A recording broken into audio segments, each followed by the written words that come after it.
Hello everyone, good evening to all of you.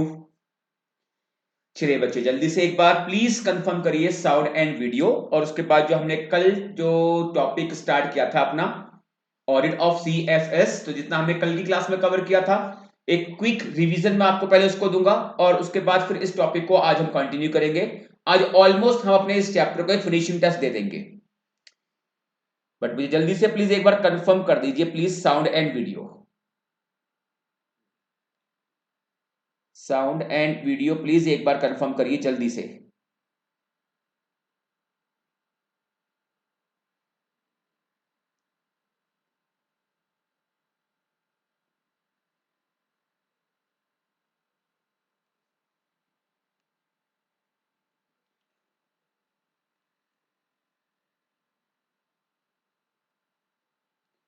All okay sir. Okay, चलिए बच्चे, last class में हमने start किया था ऑडिट ऑफ सीएफएस। ये बेसिकली हमारे फाइनल के क्रैश कोर्स का सेकंड लेक्चर है। फर्स्ट लेक्चर में मैंने आपको बताया था कि मैं इस क्रैश कोर्स में कौन कौन से चैप्टर्स कवर कराऊंगा, और देर आफ्टर हमने अपने पहले चैप्टर को करना स्टार्ट किया था। चैप्टर था हमारा ऑडिट ऑफ सीएफएस। तो सीएफएस में हमने प्रीवियस लेक्चर में जितना कवर किया था, एक बार जल्दी से उसको एक बार रिवाइज कर लेते हैं। सीएफएस क्या है कि एक ऐसी कंपनी जिसकी बैलेंस शीट डेट पर एक या उससे ज्यादा सब्सिडरी कंपनीज होती हैं, एसोसिएट कंपनीज होती हैं, तब उस केस में कंपनी एक्ट का सेक्शन 129 सबसेक्शन 3 कहता है कि आपको अपने यहां पर CFS that is consolidated financial statement आपको तैयार करने पड़ेंगे in addition to your standalone financial statement जो आप सेक्शन 129 सबसेक्शन 1 में आप बनाते हो। फिर बात यह है कि सर ये सीएफएस जो बनेगा उसको कैसे तैयार किया जाएगा, कैसे उसकी ऑडिट को लेके प्रोविजन रहेंगे, और इसको क्या एडॉप्शन मेंबर में एजीएम में मेंबर के द्वारा क्या इसको एडॉप्ट करवाया जाएगा, तो इस पर पाके प्रोविजन कैसे मूव करेंगे, PAA preparation audit and adoption. तो यहां पर 129 सबसेक्शन 4 आया और उसने कहा था ये प्रोविजन आपका सेम वैसा ही चलेगा जैसा कि mutatis mutandis that is exactly in the same manner जो आपके स्टैंड एलोन सीएफएस जो आपके स्टैंड एलोन फाइनेंशियल स्टेटमेंट के ऊपर चलता है। फिर बात है कि सर ये सीएफएस कैसे बनेगा, तो सीएफएस कैसे बनेगा वो एज पर रूल हम बात कर रहे थे। तो हमने rule number 6 of the companies account rule 2014 के रेफरेंस से बात करी, और रूल नंबर 6 में हमने ये देखा कि जो आपके सीएफएस बनेंगे वो as per schedule third and as per applicable AS या Ind AS as the case में भी वो आपको फॉलो करना होगा। फिर वहां पर हमने रूल नंबर 6 के दो प्रोवाइजो देखे। पहला प्रोवाइजो ये कहता है कि अगर ठीक है एज पर एएस या इंड एएस, अगर आपको किसी सब्सिडरी को या एसोसिएट को अगर आपको सीएफएस में शामिल करने की रिक्वायरमेंट नहीं हो रही है तो ठीक है, आप ऐसे कंपोनेंट को सीएफएस से बाहर रखिए, लेकिन आपको शेड्यूल थर्ड की कंप्लायंस को इंश्योर करना पड़ेगा। और इसके बाद जब हम बात करें सेकंड प्रोवाइजो की, तो सेकंड प्रोवाइजो बेसिकली एक चेन होल्डिंग वाले केस में एप्लीकेबल हो रहा था कि अगर मैं एक होल्डिंग कंपनी हूं दैट इज मुझे 129 सबसेक्शन 3 मेरे ऊपर एप्लीकेबल है, लेकिन मैं किसी और दूसरी कंपनी की फुल्ली ओन या पार्शियली ओन सब्सिडरी कंपनी हूं और मैं सीएफएस नहीं बना रहा हूं, इस वाली बात को मैंने अपने अदर मेंबर्स को कम्युनिकेट कर दिया है जिसका प्रूफ ऑफ डिलीवरी मेरे पास अवेलेबल है, और किसी भी मेरे मेंबर ने इस बात को लेकर अपना ऑब्जेक्शन रेज नहीं किया। मेरे शेयर ना तो इंडिया में ना इंडिया के बाहर किसी भी स्टॉक एक्सचेंज में लिस्टेड हैं, ना ही लिस्टेड होने के प्रोसेस में है, और जो मेरी अल्टीमेट पेरेंट कंपनी है या कोई इंटरमीडिएट पेरेंट कंपनी है वो एज पर रूल सीएफएस बना के अगर आरओसी को फाइल कर रही है तो इस केस में मुझे कंप्लीटली रूल नंबर 6 से एग्जाम्पशन मिल जाती है।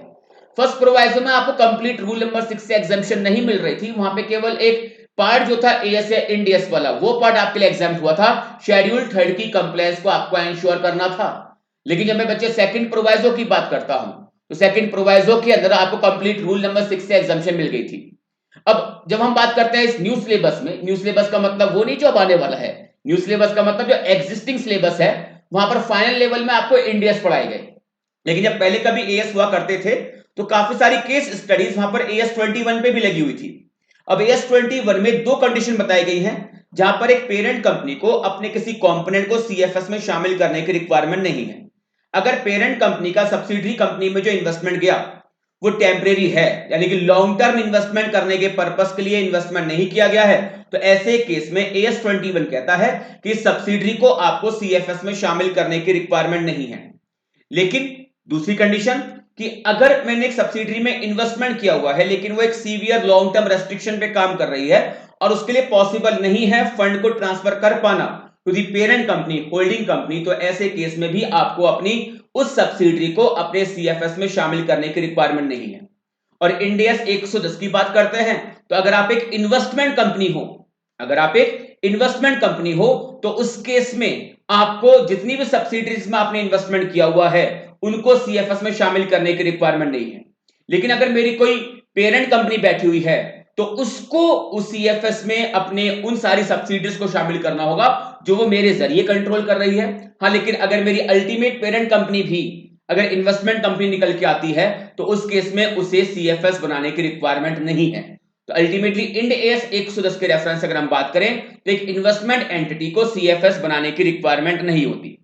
इतना बच्चे हम लास्ट लेक्चर में कवर करके आ चुके थे। चलिए अब स्टार्ट करते हैं आज के लेक्चर को। तो जितना मैंने लास्ट लेक्चर में कवर किया था वो सारी बातें मैंने एक बार आपके साथ एक क्विक रिवीजन में डिस्कस कर ली हैं। आगे कंटिन्यू करते हैं। इसमें आज का हमारा फ्रेश टॉपिक जो होगा इट इज कंसोलिडेशन एडजस्टमेंट। ये क्या होता है? जब एक holding company called as parent company subsidiary company में जब एक कहीं ना कहीं इन्वेस्टमेंट करती है तो जब वो सीएफएस बना रही होती है तो उस टाइम पे कुछ एडजस्टमेंट करने की रिक्वायरमेंट आती है। तो दो तरह की हम यहां पर बात करेंगे कंसोलिडेशन एडजस्टमेंट की। एक तो होती है परमानेंट कंसोलिडेशन एडजस्टमेंट और एक होती है करंट पीरियड। नाम से लगा हुआ आइडिया परमानेंट। क्या परमानेंट जो चीजें होती होंगी क्या वो बार बार होती होंगी? दो तरह की मैं एडजस्टमेंट की बात करूंगा। दो तरह की कंसोलिडेशन एडजस्टमेंट यहां बताई गई। एक तो होती है परमानेंट और दूसरी होती है करंट पीरियड। अब नाम से सोचो बेटा, परमानेंट जो होगी क्या वो बार बार होगी? नहीं। बेसिकली कब होता है कि जब मैंने किसी एक सब्सिडरी कंपनी में इन्वेस्टमेंट किया और उसको लेके जब मैं पहली बार यानी जब मैं किसी सब्सिडरी को पहली बार सीएफएस में शामिल कर रहा होता हूं, ये केवल उस टाइम पे की जाती है। कौन सी? सब्सिडरी में इन्वेस्टमेंट करने की वजह से जो गुडविल और कैपिटल रिजर्व को आप कंप्यूट करते हो, एक उनमें से एक होगी। और दूसरा जो आप कैलकुलेट करते हो माइनॉरिटी इंटरेस्ट। और what is called minority interest? बेटा उम्मीद करता हूं कि आपको अच्छी तरह से पता होगा कि सपोज अगर मैंने एक कंपनी के अंदर 60 या 70% का इन्वेस्टमेंट किया हुआ है, सपोज 70% का मैंने इन्वेस्टमेंट किया, तो वो कंपनी मेरी सब्सिडरी कंपनी बनेगी या नहीं बनेगी? डेफिनेटली बनेगी। लेकिन उसमें 70% होल्डिंग तो मेरी है, लेकिन 30% होल्डिंग वहां पे किसकी होगी? माइनॉरिटी की। तो जब आप किसी कंपनी को पहली बार एक्वायर करते हो तो अकाउंट में आपने पता नहीं ऐसे कितने सारे क्वेश्चन निकाले होंगे जहां पर आप कंप्यूट करते हो गुडविल और capital reserve.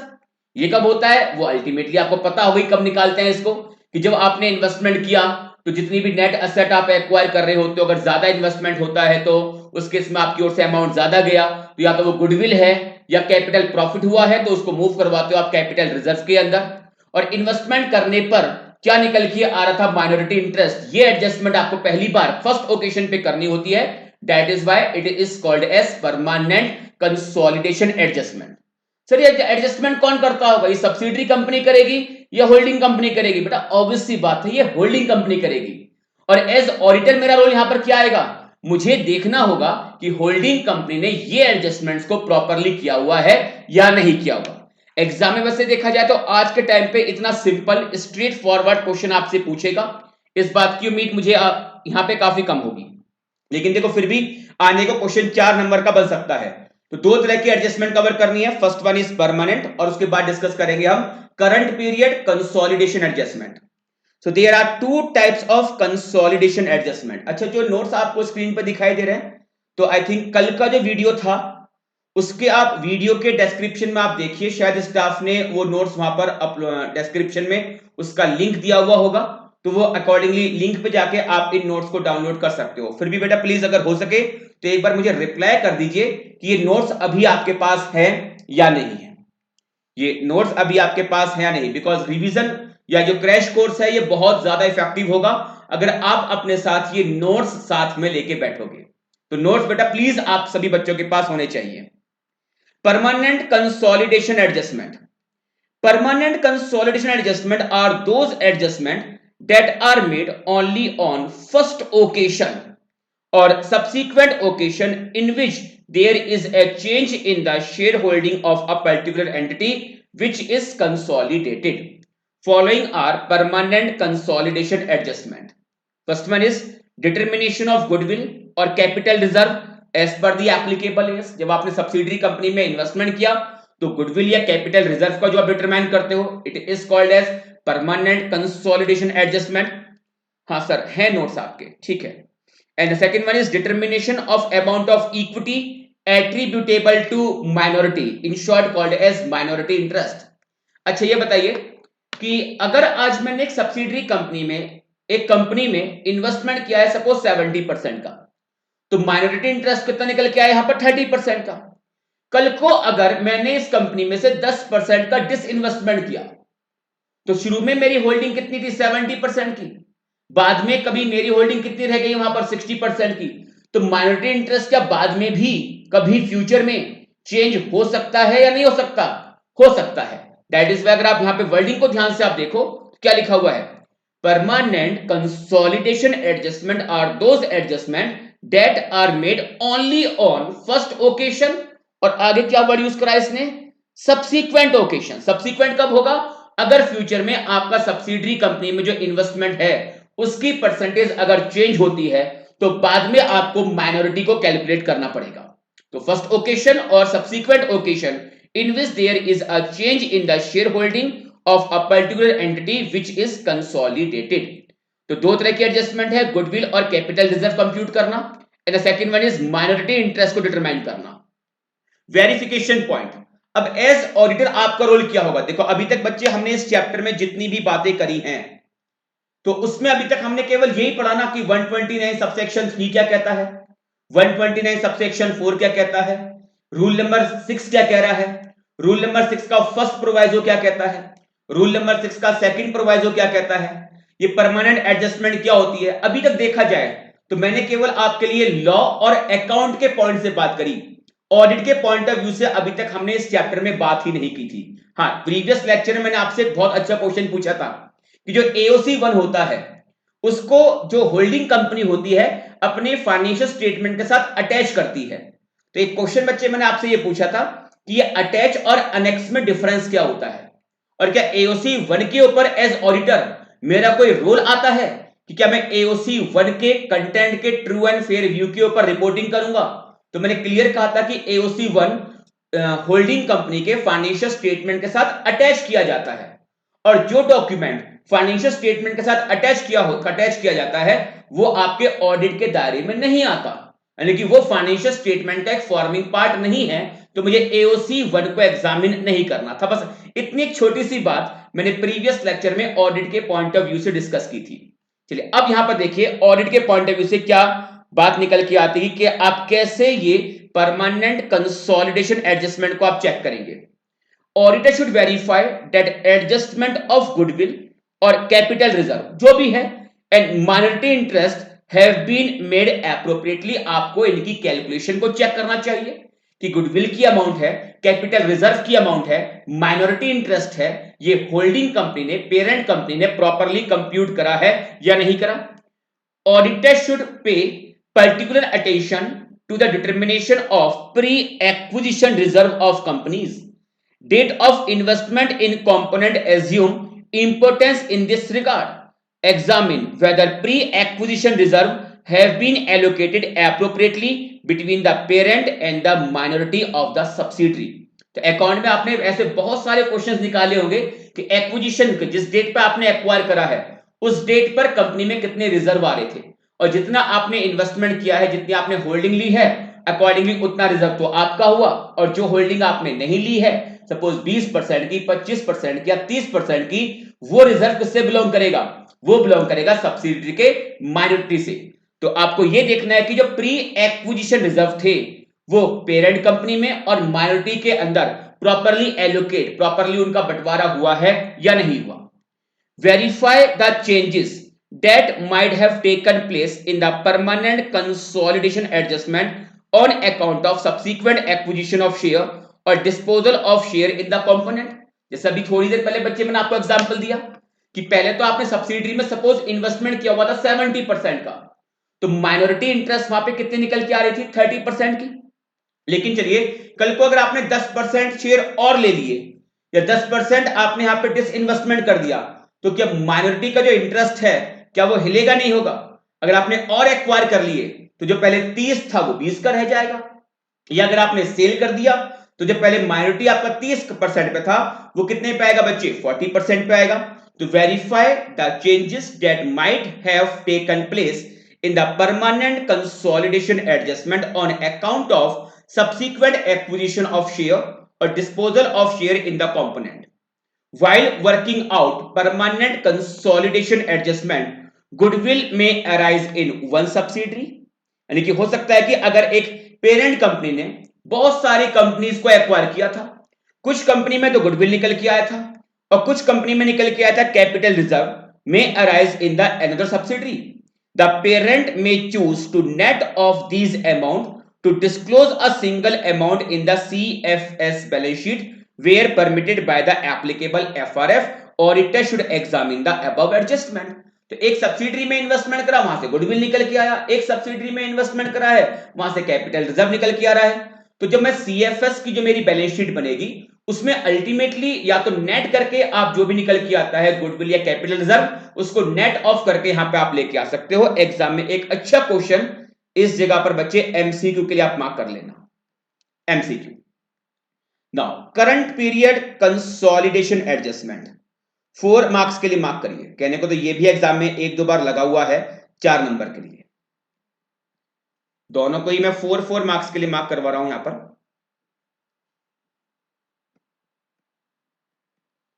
Current period consolidation adjustment ये क्या होती होंगे? देखिए ध्यान से. मैंने सब्सिडरी में इन्वेस्टमेंट किया हुआ है. अब सब्सिडरी की इंफॉर्मेशन और मेरी इंफॉर्मेशन को इकट्ठा करके मर्ज करके मुझे क्या बनाना है? सीएफएस. सब्सिडरी का अकाउंटिंग पीरियड कुछ और है और होल्डिंग कंपनी का, पेरेंट कंपनी का अकाउंटिंग ईयर कुछ और है.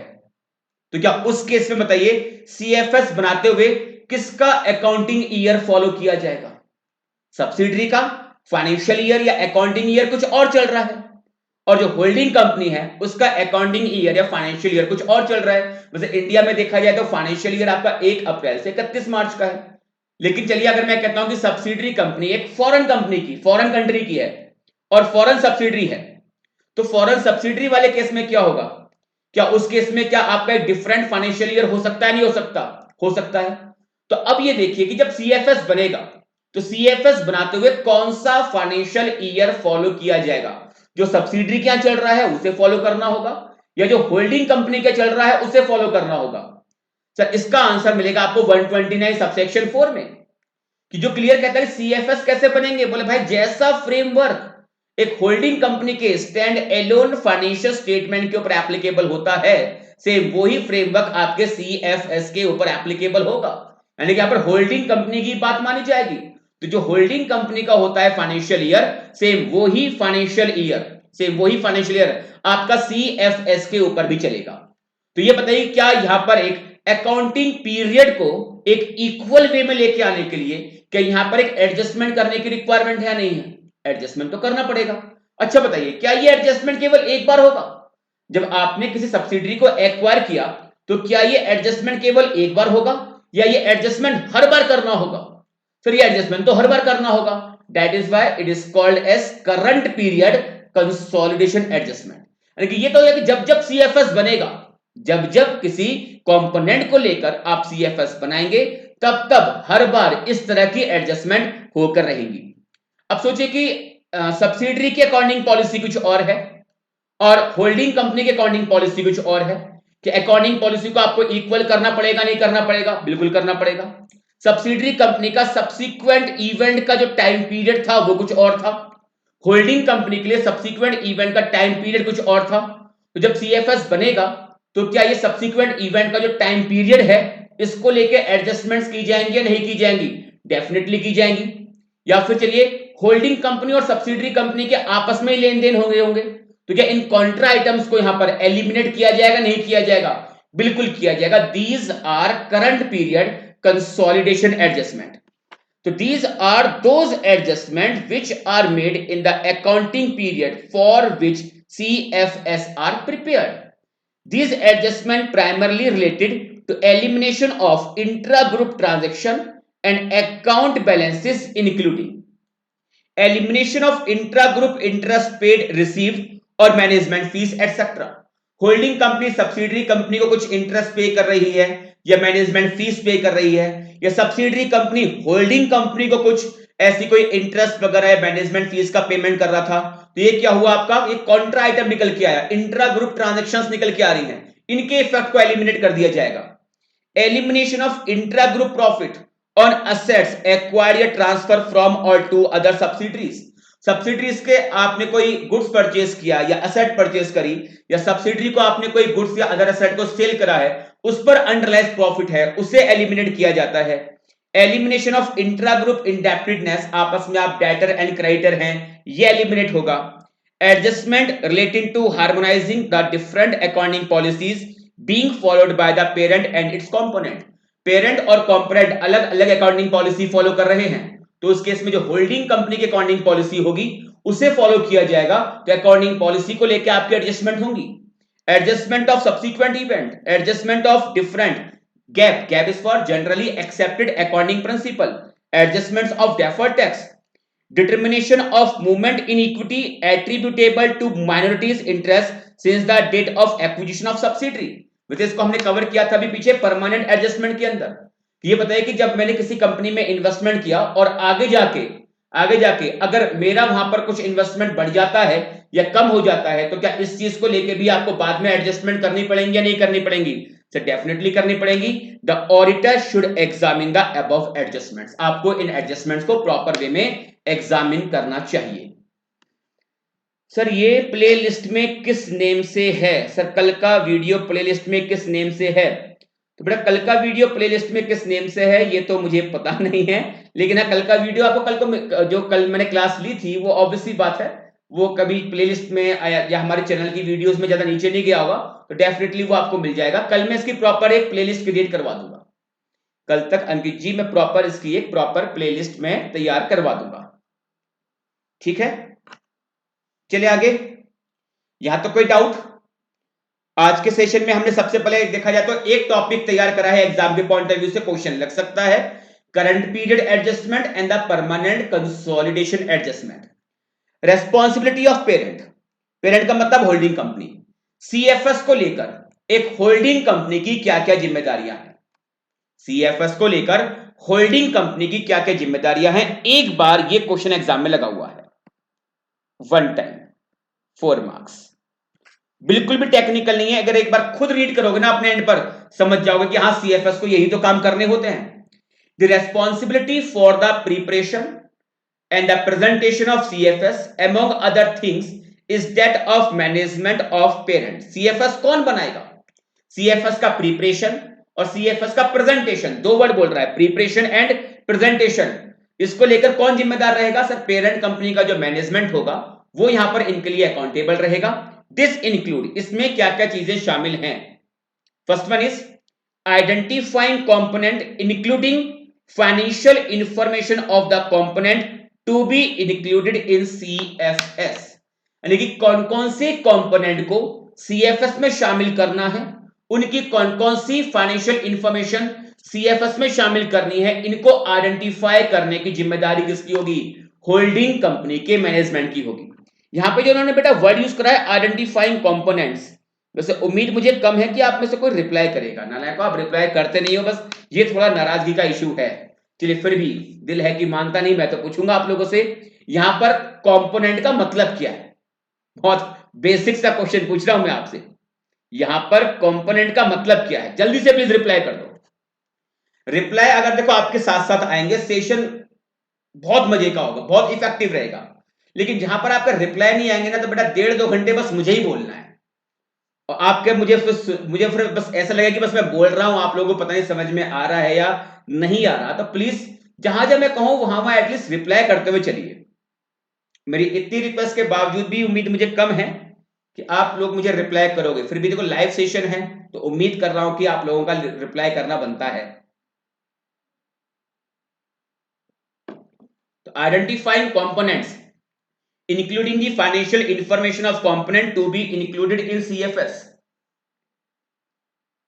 तो यहां पर कंपोनेंट का मतलब क्या है बेटा जी? यहां पर कंपोनेंट का मतलब होगा सब्सिडरी से, एसोसिएट से, ज्वाइंट वेंचर से आपको आइडेंटिफाई करनी है कि कौन कौन सी सब्सिडरीज है, एसोसिएट्स हैं जिनको हमें सीएफएस के अंदर शामिल करना है, including financial information of the component to be included in CFS where appropriate, identifying reportable segment for segmental reporting.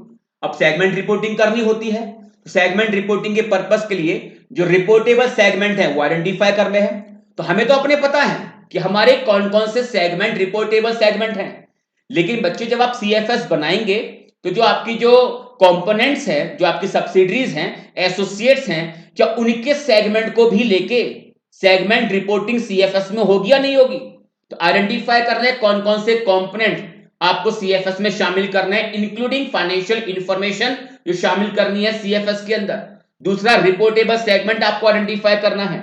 तीसरा, आइडेंटिफाई करना है आपको related parties and related party transaction from the component. Identify करिए related parties and related party transaction. Sir ऐसा क्यों? ये तो आपको अकाउंट में पता होना चाहिए कि रिलेटेड पार्टी को लेकर फाइनेंशियल स्टेटमेंट के अंदर डिस्क्लोजर्स किए जाते हैं या नहीं, यस और नो? हाँ सर, बिल्कुल किए जाते हैं।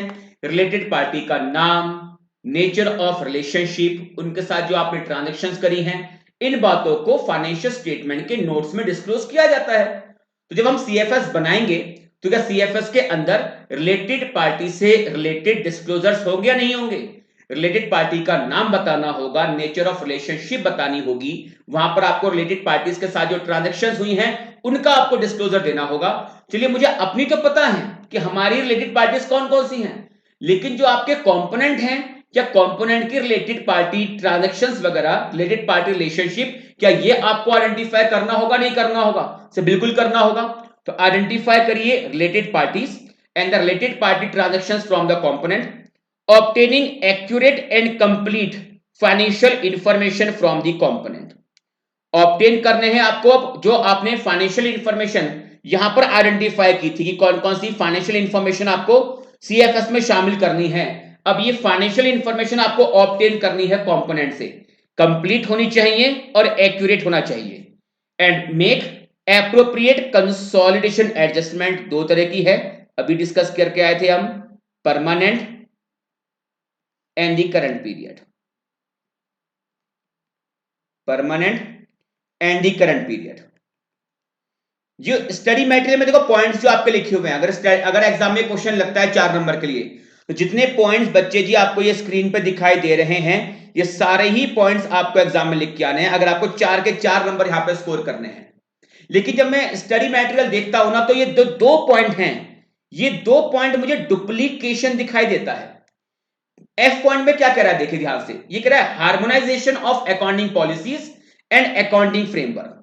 कि हमारा अगर अकाउंटिंग फ्रेमवर्क अलग अलग है, होल्डिंग कंपनी का और सब्सिडरी कंपनी का, फाइनेंशियल रिपोर्टिंग फ्रेमवर्क अगर अलग अलग है, तो जो financial reporting framework holding company के स्टैंड एलोन पे एप्लीकेबल हुआ है, सीएफएस बनाते हुए सेम फ्रेमवर्क फॉलो किया जाएगा। ऐसे ही अगर अकाउंटिंग पॉलिसीज होल्डिंग कंपनी की अलग हैं और सब्सिडरी कंपनी की अगर अलग हैं, तो जो होल्डिंग कंपनी की अकाउंटिंग पॉलिसी है वो ही फॉलो की जाएंगी। तो यहां पर आपको करंट पीरियड कंसोलिडेशन एडजस्टमेंट करनी होगी। सिमिलर वे में गैप कन्वर्जन वेयर एप्लीकेबल। तो क्या ये एफ और जी, मेरी बात बच्चे प्लीज ध्यान से आप सुनना, एफ और जी क्या ये दोनों के दोनों अपने आप में करंट पीरियड कंसोलिडेशन एडजस्टमेंट हैं या नहीं है? और फिर वही वाली बातें मैं आपसे पूछ क्यों रहा हूं, मैं आपसे पूछ क्यों रहा हूं? आप तो इतने अच्छे बच्चे हो कि अपने सर को आप रिप्लाई भी नहीं करते हो। वैसे कुछ मैं मजबूरी समझ रहा हूं कि मोस्टली आप में जो बच्चे लाइव देख रहे हैं, ये इसमें ना, ये ना लाइव आप देखते हो मोबाइल के ऊपर, तो मोबाइल में आप लाइव देख रहे होते हो, और आई थिंक कमेंट करने के लिए आपको शायद वहां से थोड़ा एग्जिट करना हो, फिर आप शायद कमेंट कर पाते हो। जो मुझे लगता है कि कई बच्चे बोलते हैं कि सर आप रिप्लाई करने के लिए कहते हैं, हम रिप्लाई करना भी चाहते हैं, बट हम एक ही डिवाइस से दोनों चीज नहीं कर पाते। ठीक है बेटा, मत करिए रिप्लाई, मैं एज्यूम कर रहा हूं कि आप मेरी बात समझ पा रहे होंगे। तो ये एफ और जी पॉइंट लिखा है, ये मैं बस आपसे एक क्वेश्चन ये पूछ रहा हूं, अपने एंड पे इसका आंसर प्लीज अपने दिल में निकाल लीजिए। एफ और जी क्या ये दोनों के दोनों अपने आप में करंट पीरियड कंसोलिडेशन एडजस्टमेंट्स हैं या नहीं है? एफ और जी क्या ये अपने आप में करंट पीरियड कंसोलिडेशन एडजस्टमेंट्स हैं या नहीं है? बिल्कुल है, बिल्कुल है। और जब ई पॉइंट में आपने कह दिया था मेकिंग एप्रोप्रिएट कंसोलिडेशन एडजस्टमेंट, तो ये एफ और जी मेरे अकॉर्डिंग लिखने की रिक्वायरमेंट तो यहां पर नहीं थी। ये अगर आपने एफ और जी लिखा है तो और भी कई सारी जो एडजस्टमेंट्स हैं वो भी आप यहां पर लिख देते। पर प्रॉब्लम ये है कि एग्जाम में मुझे ना अपना आंसर वैसा लिख के आना होता है जो कंटेंट हमारे स्टडी मटेरियल का है। जो स्टडी मटेरियल का कंटेंट है एग्जाम में अगर आता है तो एफ और जी पॉइंट को आप प्लीज लिख के आइए, लिख के आइए। तो एक कोड दे रहा हूं मैं इसको याद करने के लिए, CRPF, CRPF consolidation adjustment. CRPF, what is C? आपको आइडेंटिफाई करने हैं कंपोनेंट और फाइनेंशियल इंफॉर्मेशन जो कि आपको सीएफएस में शामिल करना है। R is for reportable segment, reportable segment. P for party, related party. फिर F is for financial information, obtain करनी है आपको कंप्लीट एंड एक्यूरेट, दो वर्ड यहां पर, complete and accurate financial information. फिर मेकिंग एप्रोप्रिएट कंसोलिडेशन एडजस्टमेंट, और दो एडजस्टमेंट के फिर आप नाम याद रख लीजिए, बिकॉज अगर आता है क्वेश्चन एग्जाम में तो आपको लिख के आना होगा।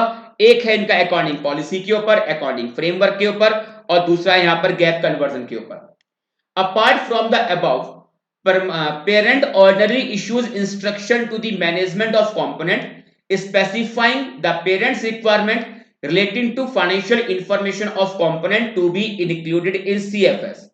The instruction ordinarily cover the accounting policies to be applied, statutory and other disclosure requirement applicable to parent, including the identification of reportable segment, related parties and related party transaction and the reporting time table. अब एक बात ये आई sir कि parent company कैसे identify करेगी कि sir मेरी जो सब्सिडरी कंपनी है उसके रिपोर्टेबल सेगमेंट कौन कौन से हैं, मेरी जो सब्सिडरी कंपनी है उसके यहां पर रिलेटेड पार्टी ट्रांजैक्शन कौन कौन सी है? क्या होल्डिंग कंपनी खुद जाके वहां पर आइडेंटिफाई करेगी क्या?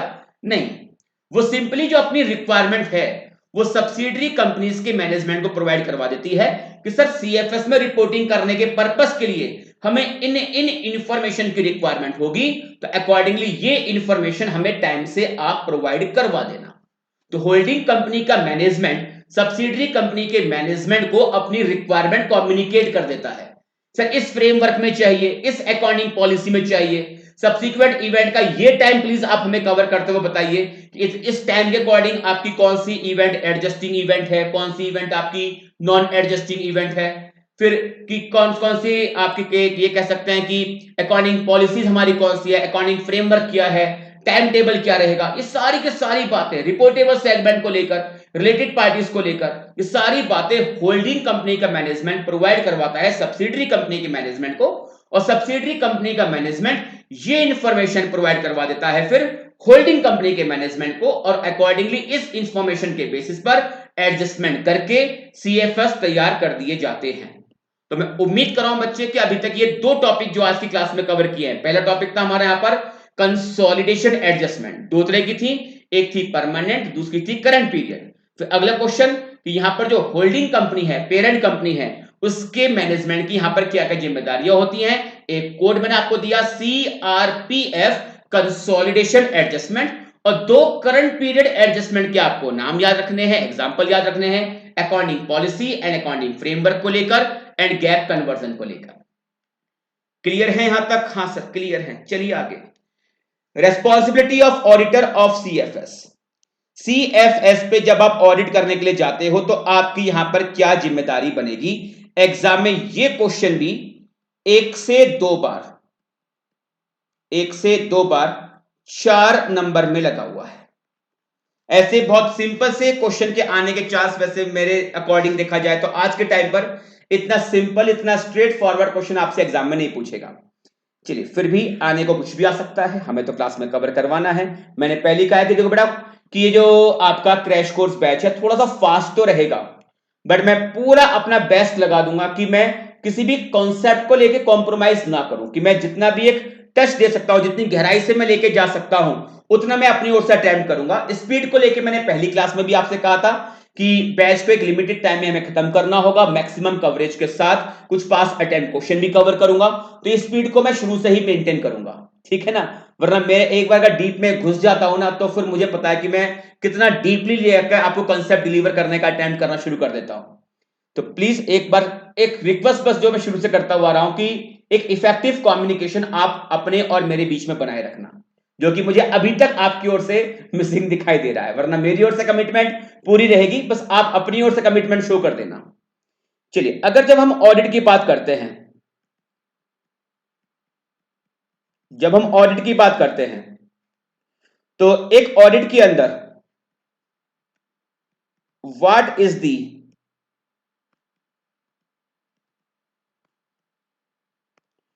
Primary responsibility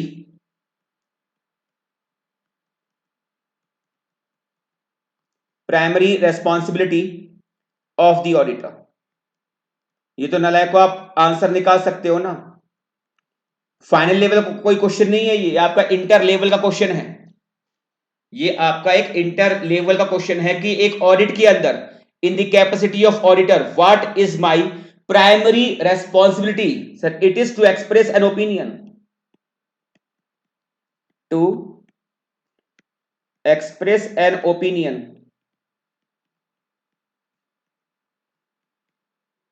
on the true and fair view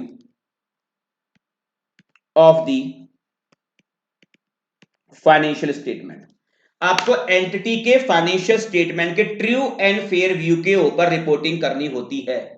सोचिए बच्चे कि जब मैं सीएफएस पे रिपोर्टिंग करूंगा, जब मैं सीएफएस की ऑडिट करूंगा, तो सीएफएस की ऑडिट करते हुए जो आपका ऑब्जेक्टिव होगा वो सेम रहेगा, चेंज हो जाएगा?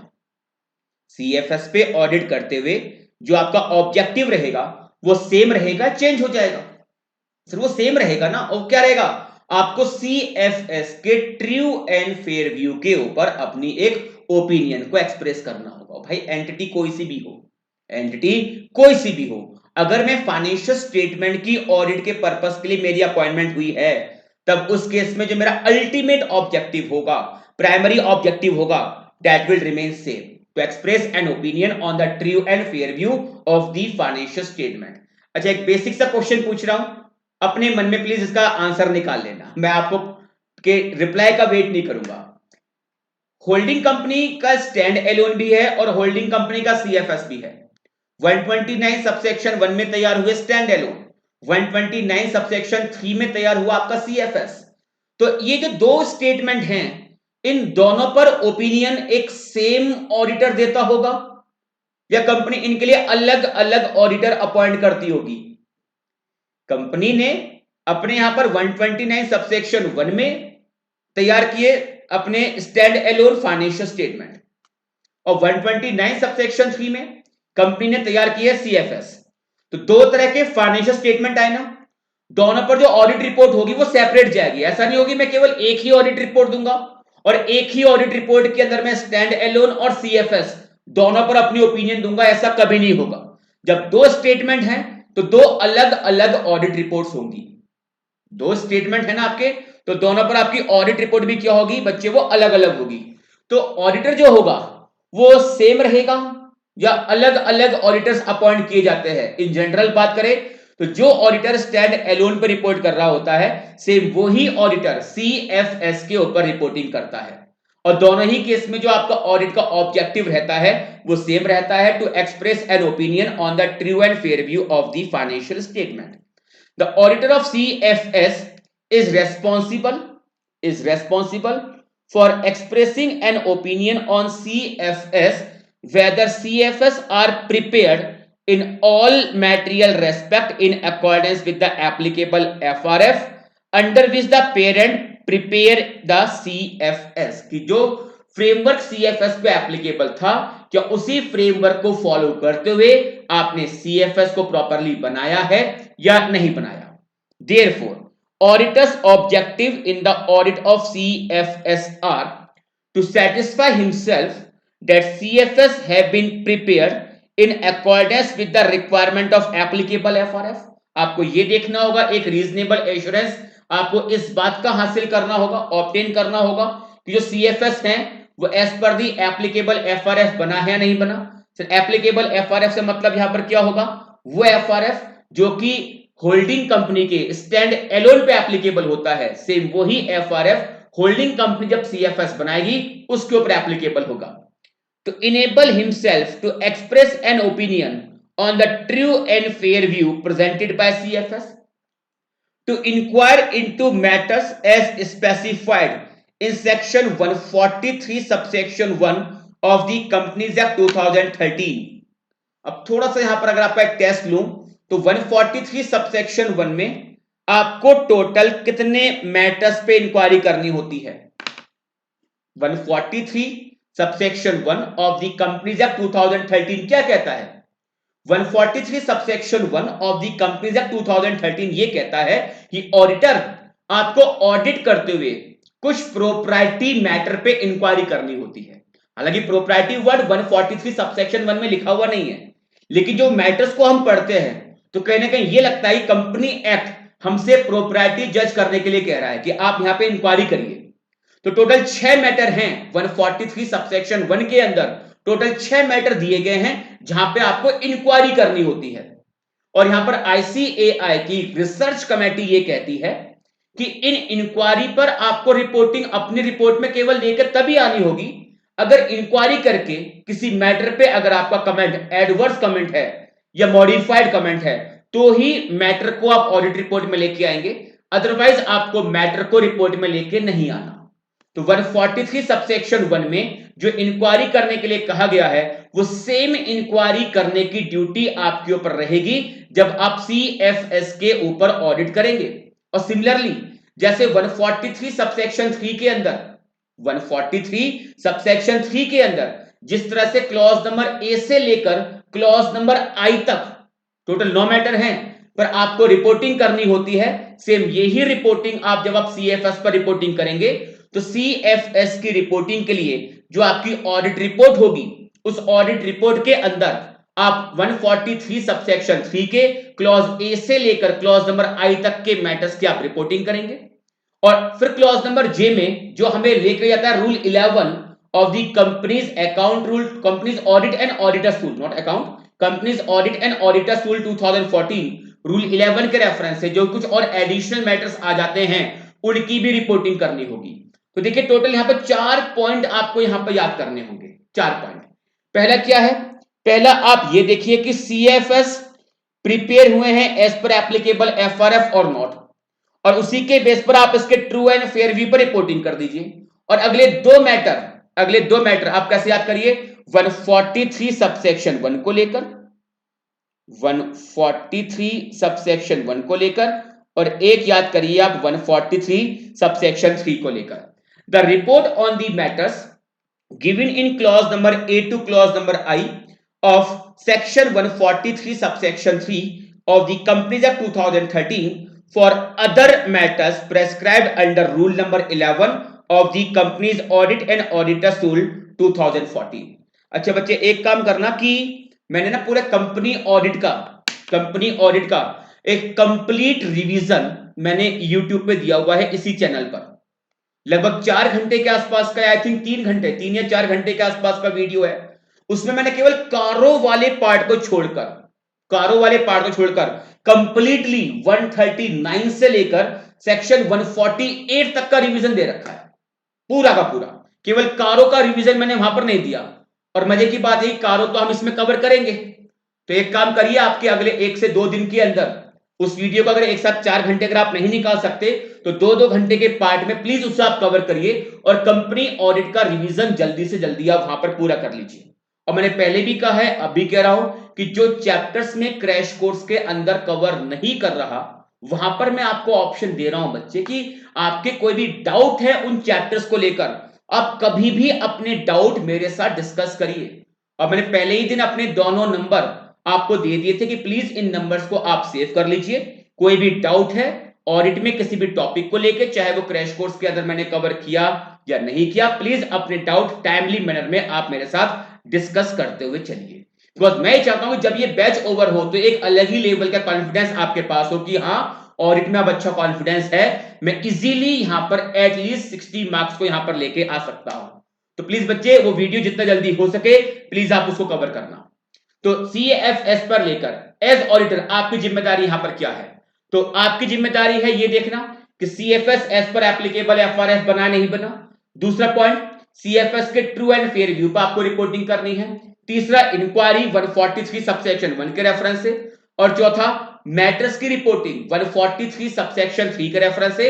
और रूल का रेफरेंस भी आप लिख के आइए कि कुछ और एडिशनल मैटर्स जो कि बताया गया rule number 11 of the companies audit and auditors rule 2014। तो ये आज आई थिंक मेरा आज का तीसरा टॉपिक हुआ। पहला डिस्कस किया मैंने आपके साथ consolidation adjustment permanent as well as current period, फिर होल्डिंग कंपनी की क्या जिम्मेदारियां होती है सीएफएस को लेकर, और एज ऑडिटर आपकी जिम्मेदारियां क्या है सीएफएस को लेकर। चलिए, अब अल्टीमेटली हमें ऑडिट करनी है सीएफएस की, तो अब हम बात करेंगे यहां पर प्लानिंग की। प्लानिंग पर क्वेश्चन जहां तक मेरी नॉलेज है एग्जाम में लगा हुआ तो नहीं है, एग्जाम में लगा हुआ नहीं है, बट फिर भी मैं इसको 4 मार्क्स के लिए मार्क करवा रहा हूं कि एग्जाम में अगर कोई क्वेश्चन सेपरेट लगा तो 4 नंबर का ये क्वेश्चन एग्जाम में पूछा जा सकता है। Before commencing an audit of CFS, the auditor should plan his work to enable him to conduct an effective audit in an efficient and timely manner. कुछ बात बड़ी बड़ी सी लिखी। अगर मैं देखो यहां पर सीएफएस वर्ड को भी इग्नोर कर दूं, सीएफएस को इग्नोर कर दूं, तो ये बताइए कि अगर आप ऑडिट करने के लिए जाएंगे तो क्या आप ऑडिट की प्रॉपर प्लानिंग करेंगे या नहीं करेंगे? क्या सीएफएस की ऑडिट पर एसए एप्लीकेबल होगा या नहीं होगा? सोच लीजिए। सीएफएस की ऑडिट पर, सीएफएस की ऑडिट पर क्या एसए एप्लीकेबल होंगे या नहीं होंगे? सर बिल्कुल होंगे। तो जब आप सीएफएस की ऑडिट करेंगे, एक सेकंड,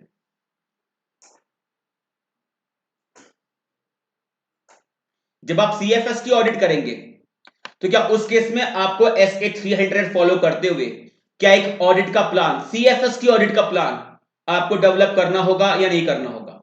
सर बिल्कुल करना होगा। आप प्लानिंग करते क्यों? आप प्लानिंग क्यों करते हो? ताकि हम ऑडिट को कर सके efficiently, effectively and in timely manner. ये वाली बात क्लियरली एसए 300 में लिखी हुई है। तो ऐसा नहीं होगा कि एसए 300 की एप्लीकेशन स्टैंड एलोन के लिए कुछ और निकल के आएगी और एसए 300 की एप्लीकेशन आपके सीएफएस के लिए कुछ अलग निकल के आएगी। ऐसा नहीं होगा। जिस तरह से आप स्टैंड एलोन पर ऑडिट करने के लिए प्लान बनाते हो, सिमिलर वे में आपको सीएफएस की ऑडिट का भी प्लान डेवलप करना है ताकि सीएफएस की ऑडिट को आप एफिशिएंटली कर पाएं, इफेक्टिवली कर पाएं और टाइमली मैनर में आप कर पाएं। So before commencing the audit of CFS, the auditor should plan his work to enable him to conduct an effective audit in an efficient and timely manner. So the auditor should make plan among other things for the following: understanding of the group structure and group wise control, including assessment of IT system for consolidation process। मतलब sir भाई आपका group structure क्या है? Group structure का मतलब कि कितनी आपके यहां पर सब्सिडरी कंपनी है, कितनी आपकी एसोसिएट कंपनीज हैं, कितने ज्वाइंट वेंचर्स हैं, यानी कि अल्टीमेटली आपका ग्रुप का स्ट्रक्चर क्या है, कैसे कैसे यहां पर कंट्रोल है, और असेसमेंट करना है मुझे आईटी सिस्टम का कि कैसे ये कंसोलिडेशन कर पाता है। तो इन बातों की आपको एक अंडरस्टैंडिंग ऑब्टेन करनी है। और ये देखिए कि अगर एसए 315 से किसका लिंक कर दूं मैं आपको, तो क्या आपको अपने यहां पर प्लानिंग करने से पहले क्या आपको एंटिटी और उसके एनवायरनमेंट के बारे में एक अंडरस्टैंडिंग ऑब्टेन करनी होती या नहीं करनी होती? क्या बिना एंटिटी और उसके एनवायरनमेंट के बारे में अंडरस्टैंडिंग ऑब्टेन किए हुए क्या आप यहां पर सीएफएस की ऑडिट का प्लान डेवलप कर सकते हो? अगर मैं आपसे कहूं कि आपको अपनी सीए फाइनल की ऑडिट का प्लान डेवलप करना है, जब तक आप एक अंडरस्टैंडिंग ना लें कि भाई टोटल नंबर ऑफ पेपर्स कौन कौन से हैं और ऑडिट के पेपर का हमारा सिलेबस क्या क्या है, जब तक इन बातों की आप अंडरस्टैंडिंग नहीं लेंगे तब तक आप बेटा यहां पर ऑडिट की प्रिपरेशन का अपना प्लान डेवलप थोड़ी कर पाओगे। तो एग्जैक्टली जब मैं किसी क्लाइंट के यहां पर ऑडिट करने के लिए जाता हूं तो प्लानिंग करने से पहले आपको अंडरस्टैंडिंग ऑब्टेन करनी होती है एंटिटी के बारे में, उसके एनवायरनमेंट के बारे में, और उसी अंडरस्टैंडिंग के बेसिस पर आपको अपना प्लान डेवलप करना होता है। सबसे पहले इसने कहा अंडरस्टैंडिंग लीजिए आप ग्रुप स्ट्रक्चर की, अंडरस्टैंडिंग लीजिए आप group wise control including assessment of IT system for consolidation process, understanding of accounting policies of the parent के पेरेंट की अकाउंटिंग पॉलिसीज कौन कौन सी हैं एंड इट्स कंपोनेंट कंपोनेंट का मतलब सब्सिडरीज एसोसिएट इनकी अकाउंटिंग पॉलिसी किस किस तरह की हैं as well as the consolidation process determining and programming the nature, timing, and extent of audit procedures to be performed based on the assessment of risk of material risk assessment in the consolidation process. अब देखो ध्यान से जब आपने ये understanding obtain करी जब आपने यहां पर ये जब आपने ये अंडरस्टैंडिंग ऑब्टेन करी है किसको लेकर कंसोलिडेशन प्रोसेस को लेकर यहां पे भी की थी और यहां पे भी की थी जब ये अंडरस्टैंडिंग आप ऑब्टेन करते हो अगर मैं पूछूं आपसे आप अंडरस्टैंडिंग ऑब्टेन क्यों करते हो आप ये अंडरस्टैंडिंग ऑब्टेन क्यों करते हो तो अगर बच्चे देखो अगर आपकी स्टैंडर्ड्स पे कमांड अच्छी होगी तो ये चीजें आपको बहुत अच्छी कनेक्टिविटी के साथ दिखाई दे रही होगी एसए 315 में आप अंडरस्टैंडिंग ऑब्टेन करते हो एंटिटी के बारे में उसके एनवायरमेंट के बारे में क्यों ताकि आप इसके बेस पर आइडेंटिफाई कर सके असेस कर सके risk of material miss statement और 315 में जो आप risk of material misstatement identify करते हो असेस करते हो उसी के बेसिस पर आप एसए 330 में जाके अपने फर्दर ऑडिट प्रोसीजर का नेचर टाइमिंग एंड एक्सटेंड को आप डिटरमाइन करते हो तो देखो सीक्वेंस क्या निकल के आया सीक्वेंस आया कि पहले आपने एक अंडरस्टैंडिंग ऑब्टेन करी पहले आपने एक अंडरस्टैंडिंग ऑब्टेन करी है किसके बारे में मेन अंडरस्टैंडिंग के लिए मैंने ली यहां पर कंसोलिडेशन प्रोसेस के बारे में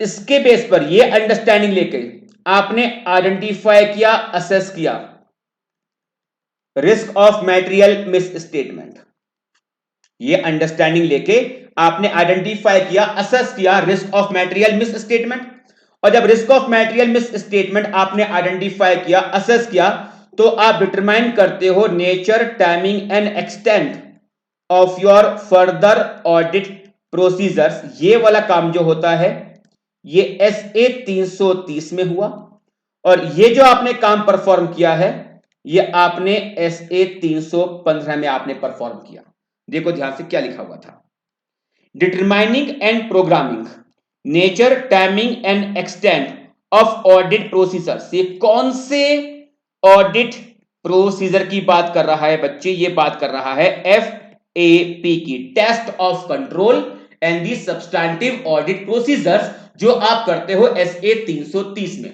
so determining and programming the nature timing and extent of audit procedures to be performed based on the assessment of risk of material misstatement in the consolidation process तो पहले आपने कुछ अंडरस्टैंडिंग ऑब्टेन करी उस understanding के base पर आपने risk of material misstatement identify किया असेस किया और उसके बेस पर आपने डिटरमाइन कर लिया nature timing and extent of FAP determining the extent of use of other auditors work in the audit यहां पर अदर ऑडिटर कौन होगा auditor of component auditor of component और यहां पे एप्लीकेशन आएगी एसए 600 की जो बच्चे ने बेटा स्टैंडर्ड्स के ऊपर ज्यादा फोकस नहीं करते उनको मैं यही सलाह दूंगा कि प्लीज स्टैंडर्ड पे अपनी कमांड बहुत बेहतरीन कर लेना बिकॉज मेरा पर्सनली ऐसा मानना है बेटा कि अगर आपको स्टैंडर्ड्स आते हैं तो ऑडिट में आपको प्रॉब्लम नहीं हो सकती देखो हाँ इतना मैं कह सकता हूं कि डिफरेंट टाइप्स ऑफ एंटिटीज हैं तो लीगल रिक्वायरमेंट्स वगैरह अलग अलग निकल के आती हैं बट लीगल रिक्वायरमेंट की अंडरस्टैंडिंग लेने के बाद जब अल्टीमेटली मैं ऑडिट के पॉइंट ऑफ व्यू से बात करूंगा तो ऑडिट का जो प्रॉपर प्रोसेस होता है कि प्लान करना परफॉर्म करना एविडेंस ऑब्टेन करना कंक्लूड करना रिपोर्टिंग करना ये सारी बातें as per the reference of standard चलता है अब देखो यहां पर ये वाली बात क्यों आई determining the extent of use of other auditors work in the audit ये पॉइंट यहां पे क्यों आया भाई अगर होल्डिंग कंपनी और कंपोनेंट सब्सिडरी कंपनी अगर यहां पर ऑडिटर सेम है यहां पर अगर ऑडिटर सेम है तो ये वाला पॉइंट आपका एप्लीकेबल नहीं होता डी पॉइंट एप्लीकेबल नहीं होगा कि अगर होल्डिंग कंपनी का ऑडिटर और सब्सिडरीज कंपनी का ऑडिटर अगर सेम ऑडिटर हुआ सेम पर्सन हुआ तब उस केस में डी पॉइंट एप्लीकेबल नहीं है पर खुद सोचिए कि मैं ऑडिट कर रहा हूं होल्डिंग कंपनी में और जो सब्सिडरी कंपनी है वहां पर ऑडिट किसी और ने किया है और आपको उसी के काम को यूज करते हुए सीएफएस के ऊपर रिपोर्टिंग करनी है, बिकॉज सीएफएस के अंदर फाइनेंशियल इंफॉर्मेशन आती है कंपोनेंट की, दैट इज सब्सिडरी की। बट सब्सिडरी में तो आपने ऑडिट करी नहीं है। मैंने तो ऑडिट केवल किसके यहां पे करी है, मैंने तो ऑडिट केवल होल्डिंग कंपनी के यहां पे करी है। तो मुझे मुझे इतना तो पता है कि होल्डिंग कंपनी के यहां पर financial information material miss statement से फ्री हैं या नहीं, वो तो मुझे पता है। लेकिन सब्सिडरी कंपनी के यहां पर जो सब्सिडरी कंपनी की फाइनेंशियल इंफॉर्मेशन होंगी, क्या उसमें कोई मैटेरियल मिस स्टेटमेंट तो नहीं है? तो इसका मतलब तो देखा जाए कि सीएफएस पर रिपोर्टिंग करने के लिए आपको सब्सिडरी कंपनीज की फाइनेंशियल इंफॉर्मेशन को एग्जामिन करना पड़ेगा। बट क्या आपके पास इतना टाइम होगा? चलिए एक आधा सब्सिडरी हो, मैं इस बात को प्लानिंग भी कर लूं। बट सपोज कि किसी कंपनी की 50 सब्सिडरी कंपनी है, 100 सब्सिडरी कंपनी है, तो क्या आप यहां पर सीएफएस पर रिपोर्टिंग करने के पर्पस के लिए प्रैक्टिकली उन 50 या 100 कंपनीज की फाइनेंशियल इंफॉर्मेशन को एग्जामिन कर पाएंगे क्या? सवाल ही पैदा नहीं होता, प्रैक्टिकली पॉसिबल नहीं है। तो यहां पर क्या होगा, जो सब्सिडरी कंपनी का ऑडिटर होगा, जो सब्सिडरी कंपनी का ऑडिटर होगा, आप उसके काम के बेस पर, उसके काम को यूज करके आप अल्टीमेटली सीएफएस के ऊपर रिपोर्टिंग करते हो। तो ये बताइए, क्या यहां पर आपको किसी दूसरा ऑडिटर, यहां पर जो वर्ड लिखा है using the work of other auditor, तो अदर ऑडिटर से मतलब मेरा यहां पर क्या होगा, auditor of component, auditor of component. आपको यह डिटरमाइन करना है कि आप किस हद तक उसके काम को यूज कर पाएंगे। और एक अदर ऑडिटर का काम आपके लिए पर्पसफुल, आपके लिए एडिक्वेट है या नहीं है, यह आपको सिखाता है एसए 600।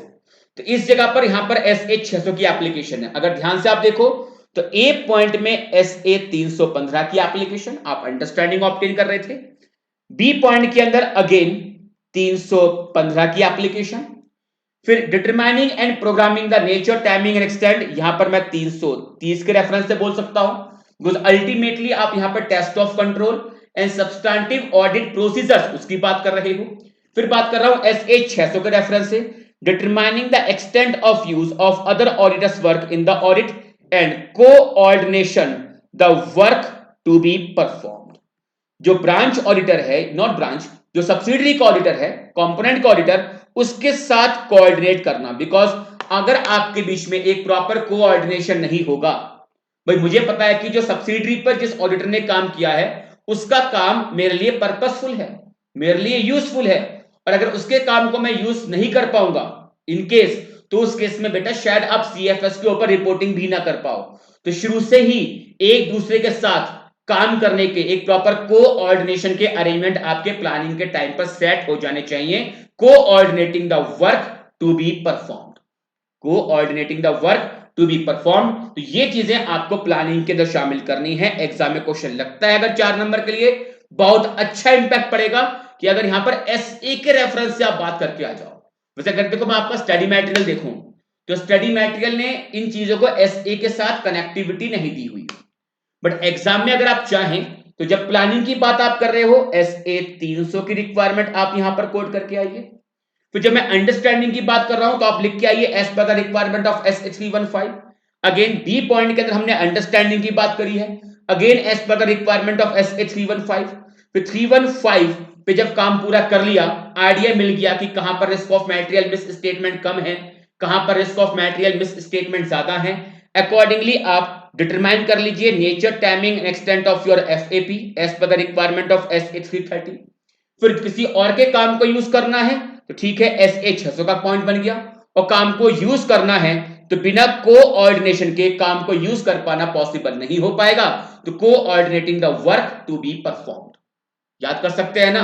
हाँ सर कर सकते हैं, बट चैप्टर बहुत सेलेक्टिव है, गिने चुने क्वेश्चन है जो एग्जाम में आते हैं, और ये चैप्टर में अगर आप देख लो तो अच्छी खासी फ्रीक्वेंसी है, 4 से 5 नंबर का ऑलमोस्ट हर एक अटेम्प्ट में, एक्सेप्शनली कभी मिस होता है, अदरवाइज एक रेगुलर चैप्टर टाइप का मैं इसको कह सकता हूं कि एग्जाम में पूछता ही पूछता है।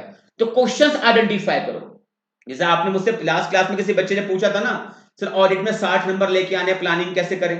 तो मैंने कहा बेटा अभी तो डिस्कस नहीं करूंगा, बट जैसे ये बैच आगे बढ़ता रहेगा बीच बीच में ये सारी बातें मैं आपके साथ डिस्कस करता हुआ चलूंगा।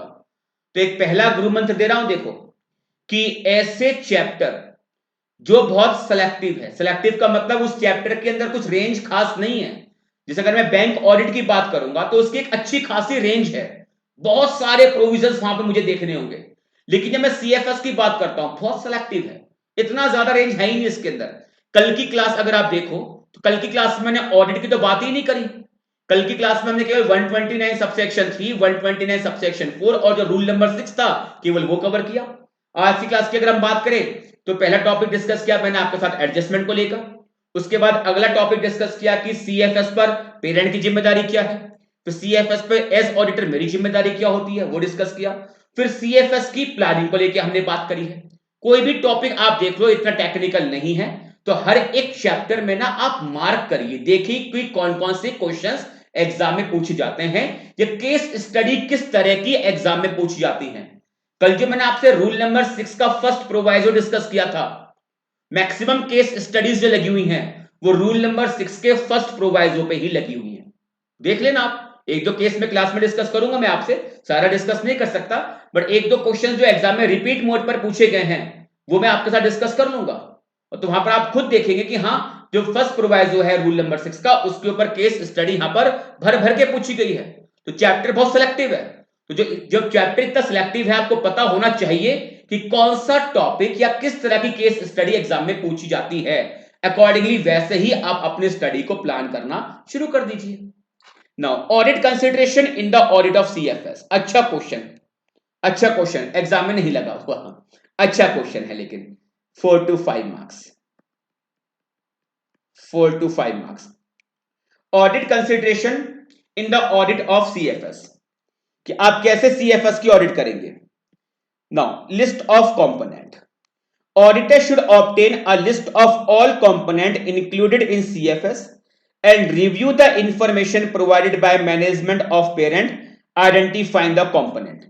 तो मैं पहले जाके क्लाइंट के मैनेजमेंट से, होल्डिंग कंपनी के मैनेजमेंट से कहूंगा कि सर मुझे एक लिस्ट प्रोवाइड करा दीजिए उन उन कंपोनेंट्स की जिनको कि आपने सीएफएस के अंदर शामिल किया है। कंपोनेंट का मतलब बेटा मैंने पहले भी बताया था, फिर बता रहा हूं, सब्सिडरी हो सकती है, एसोसिएट्स हो सकते हैं, ज्वाइंट वेंचर्स हो सकते हैं। कंप्लीटनेस ऑफ कंपोनेंट, अब आपको यह देखना है कि जो इंफॉर्मेशन इन्होंने मुझे दी है, सपोज कि क्लाइंट ने कहा कि सर हमारे टोटल 20 कंपोनेंट हैं। सपोज क्लाइंट ने यह कहा कि सर हमारे टोटल 20 कंपोनेंट हैं जिनको कि हमने सीएफएस में शामिल किया है। तो क्या एज ऑडिटर आप श्योर हैं कि यही 20 थे केवल?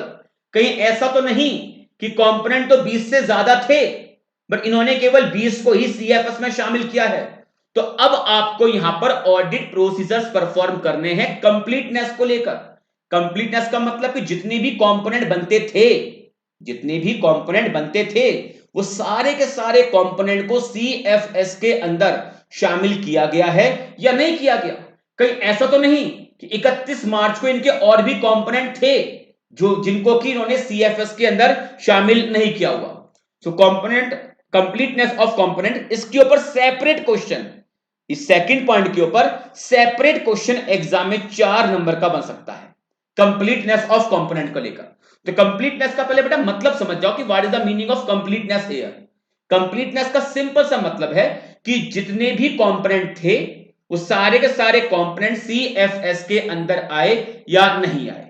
कहीं कोई ऐसा कंपोनेंट तो नहीं है जो सीएफएस में आना चाहिए था बट इन्होंने सीएफएस के अंदर इन्होंने इनको शामिल नहीं किया हुआ। तो in respect of completeness of component the auditor should perform following procedures. Review the working papers for the prior period for non component. ये तभी एप्लीकेबल होगा अगर आप रेकरिंग ऑडिट एंगेजमेंट में हो। अगर क्लाइंट के यहां पर लास्ट टाइम ऑडिट आपने ही की थी तो आपके पास वर्किंग पेपर्स थे कि लास्ट टाइम इनके कंपोनेंट कौन कौन से थे। हाँ, अब हो सकता है कि बेटा ये जरूरी नहीं है कि जो लास्ट टाइम थे वो पक्का इस बार आ रहे हो सकता है कुछ और नए बन गए हो सकता है कुछ यहां से बाहर निकल गए हो। तो जो लास्ट ईयर के नॉन कंपोनेंट थे एक बार उनको देखो पहले आप। तो review his working paper for prior period for non component, but ये तभी एप्लीकेबल होगा अगर ऑडिटर एक रेकरिंग ऑडिट एंगेजमेंट में है। Second, review the parents procedures for identifying the component. Client के मैनेजमेंट के साथ बैठ जाओ एक बार, होल्डिंग कंपनी के, और डिस्कस कर लीजिए कि सर प्लीज एक्सप्लेन कर दीजिए कि किस तरह से आप अपने कंपोनेंट्स को आइडेंटिफाई करते हो, किस तरीके से आप अपने कंपोनेंट्स को आइडेंटिफाई करते हो, और जो भी तरीका मैनेजमेंट ने बताया है आप उनके तरीके को एक बार रिव्यू कर लीजिए। पॉइंट क्लियर है? हाँ सर क्लियर।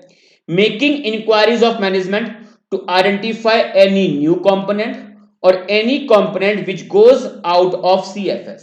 सर आप कैसे आइडेंटिफाई करते हैं कि जो लास्ट ईयर के आपके कंपोनेंट थे उसमें कोई और कंपोनेंट ऐड तो नहीं हुआ, लास्ट ईयर जो आपके कंपोनेंट थे उसमें से कोई कंपोनेंट बाहर तो नहीं निकला? इस चीज को लेकर आप कैसे आइडेंटिफाई करते हो? मैनेजमेंट से आप इंक्वायरी करिए। Review the investment of parent as well as its components, कि पेरेंट कंपनी के आप इन्वेस्टमेंट को देखिए, बिकॉज इन्वेस्टमेंट के जरिए ही तो कोई कंपनी मेरी hold subsidiary company, associate company या ज्वाइंट वेंचर बनता होगा। तो प्लीज आप एक काम करिए, आप पेरेंट कंपनी के इन्वेस्टमेंट को एक बार रिव्यू कर लीजिए, लेकिन साथ में बोल रहा है कि कंपोनेंट के इन्वेस्टमेंट को भी रिव्यू करो। अब मैं पूछूं आपसे क्यों? होल्डिंग कंपनी के इन्वेस्टमेंट को रिव्यू करना बनता है, तो उसी के जरिए मुझे मालूम चलेगा कि कौन कौन सी कंपनी होल्डिंग कंपनी की सब्सिडरी कंपनी है, कौन कौन सी कंपनी होल्डिंग कंपनी की एसोसिएट कंपनी है, कहां कहां पर इनके ज्वाइंट वेंचर्स हैं, वो मुझे इन्वेस्टमेंट से मालूम चल जाएगा। लेकिन review the investment of component, why? Because subsidiary की सब्सिडरी भी तो मेरी सब्सिडरी बनेगी। सपोज कि आप मेरी सब्सिडरी हो और आपकी भी कोई और सब्सिडरी है, तो क्या वो सीएफएस में शामिल होगी या नहीं होगी? डेफिनेटली होगी। तो जो इन्वेस्टमेंट देखना है मुझे केवल होल्डिंग कंपनी का नहीं, कंपोनेंट के भी इन्वेस्टमेंट को एक बार देखिए आइडेंटिफाई करने के लिए कि जो एंटिटी का कंपोनेंट है उसके आगे कौन कौन से और कंपोनेंट्स हैं। Review the joint venture agreements. Review statutory requirements maintained by the statutory records maintained by the parents, and identifying changes in the shareholding that might have taken place during the period. Sir share holding का मतलब कि आपका अंदर share holding pattern है उसको एक बार देखिए कि क्या करंट फाइनेंशियल ईयर में इसमें किसी तरीके का कोई चेंज तो नहीं हुआ। Identify changes in the share holding that might have taken place during the reporting period. से किसकी शेयर होल्डिंग की बात कर रहा है? ये होल्डिंग कंपनी की शेयर होल्डिंग जो उसने सब्सिडरीज में, ज्वाइंट वेंचर में या एसोसिएट में कर रखा है। क्यों? बिकॉज यहां से मुझे आइडिया मिलेगा कि अच्छा पहले आपकी होल्डिंग सपोज 25% की थी, ये चलिए पहले आप, हाँ चलिए 25% की थी, लेकिन अब वो होल्डिंग आपकी हो गई सपोज 55% की। तो पहले आपने इसको ले रखा होगा एज एसोसिएट कंपनी, लेकिन अब ये बनेगी आपकी एक सब्सिडरी कंपनी। सर ये वाली बात कुछ खास समझ में नहीं आई। देखो बच्चे, अगर आज मेरा किसी कंपनी में इन्वेस्टमेंट 25% का है, ठीक है, तो ये मेरी सब्सिडरी कंपनी होगी, सब्सिडरी कंपनी होगी या ये आपकी एसोसिएट कंपनी बनेगी? अगर किसी कंपनी में आपका इन्वेस्टमेंट 25% का है तो वो कंपनी आपकी एसोसिएट कंपनी है या वो कंपनी आपकी सब्सिडरी कंपनी है? सर वो कंपनी मेरी एसोसिएट कंपनी है। लेकिन अगर शेयर होल्डिंग पैटर्न चेंज हुआ और आपने इसके 30% को और एक्वायर कर लिया, तो 25 पहले था और 30 अब हो गया, टोटल कितना हो गया ये? 55%। तो पहले जो कंसोलिडेशन आप कर रहे थे वो इसको एज एसोसिएट कंपनी लेते हुए आप कर रहे थे, लेकिन अब जो यहां पर कंसोलिडेशन होगा वो एज सब्सिडरी कंपनी होगा। तो शेयर होल्डिंग में जो पैटर्न में चेंज हुआ है ना उसको एक बार आप देखिए, बिकॉज हो सकता है कि पहले सब्सिडरी थी लेकिन शेयर होल्डिंग को विड्रॉ कर लिया गया, अब वो बन रही है शायद एसोसिएट, या पहले रही थी एसोसिएट उसमें और हमने शेयर्स एक्वायर कर लिए और वो बन जाती है अब हमारी अल्टीमेटली एक सब्सिडरी कंपनी। तो identify changes in the share holding that might have taken place during the reporting period. Changes in the status of component, ये वही एग्जांपल है जो मैंने अभी आपको दिया था। पहले भी कंपोनेंट था और अभी भी कंपोनेंट है, बट कंपोनेंट का जो स्टेटस है वो चेंज हुआ। पहले भी कंपोनेंट था और अभी भी कंपोनेंट है, लेकिन कंपोनेंट का जो स्टेटस है बच्चे वो चेंज हो गया।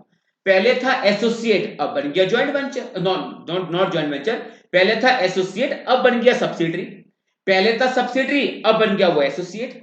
तो the auditor should examine whether there is any change in the status of component, if so whether such change has been properly accounted for. और वो अकाउंट फॉर कैसे होगा? As per the applicable AS या Ind AS. as per the applicable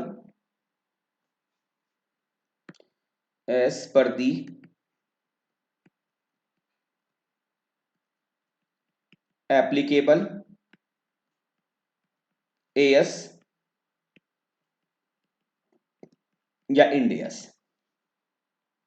reason for exclusion of component कि एक component था आपका 31 मार्च को, कोई एक आपकी सब्सिडरी कंपनी थी, लेकिन आपने उसको सीएफएस में शामिल नहीं कर रखा। सर ऐसा पॉसिबल है? बिल्कुल पॉसिबल है। एएस 21 में 2 पॉइंट थे, और अगर मैं इंड एएस 110 की बात करता हूं तो आप अगर इन्वेस्टमेंट कंपनी है तो उसको तो आप सीएफएस में लेके आते ही नहीं हो। लेकिन अगर एएस 21 एप्लीकेबल था और आपने किसी सब्सिडरी के अंदर आपने जो इन्वेस्टमेंट किया हुआ है वो टेम्परेरी नेचर का था, तब उस केस में आपने ऐसे कंपोनेंट को सीएफएस में शामिल नहीं कर रखा। ये चलिए सीएफएस में शामिल नहीं कर रखा बिकॉज वो कंपोनेंट हमारे लिए मैटेरियल नहीं है, वो कंपोनेंट हमारे लिए मैटेरियल नहीं है। अब सपोज चलिए अगर रिलायंस इंडस्ट्रीज लिमिटेड अगर सपोज कि किसी एक प्राइवेट लिमिटेड कंपनी को टेक ओवर कर लेती है, जिसका कि टोटल असेट साइज चलिए केवल 1 लाख रुपए का है। सोचिए रिलायंस इंडस्ट्रीज लिमिटेड एक प्राइवेट लिमिटेड कंपनी को टेक ओवर कर लेती है जिसका टोटल असेट साइज 1 लाख रुपए का है, और यहां पर रिलायंस ने सपोज 70% को टेक ओवर कर लिया, और लॉन्ग टर्म इन्वेस्टमेंट है, चलिए परमानेंट शॉर्ट टर्म भी नहीं है कि टेम्पररी नेचर का इन्वेस्टमेंट कर रखा है, नहीं, ये इन्वेस्टमेंट आपकी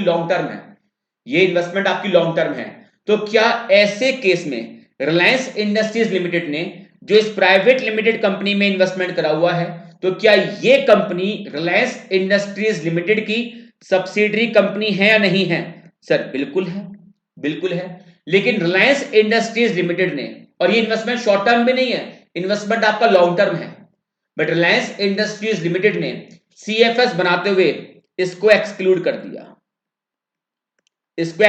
दिया, ये कहते हुए कि ये सब्सिडरी, ये कंपोनेंट हमारे लिए इमैटेरियल है।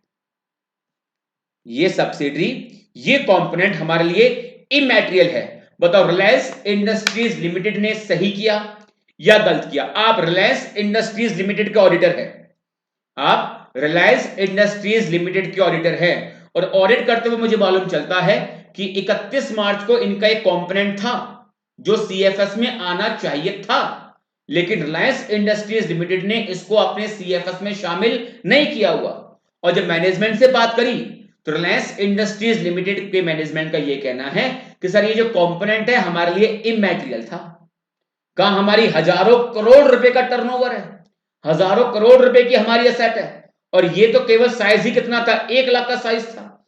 70% का हमने टेक ओवर करा हुआ है, ठीक है सब्सिडरी है, मना नहीं कर रहे, लेकिन हम इसको सीएफएस में शामिल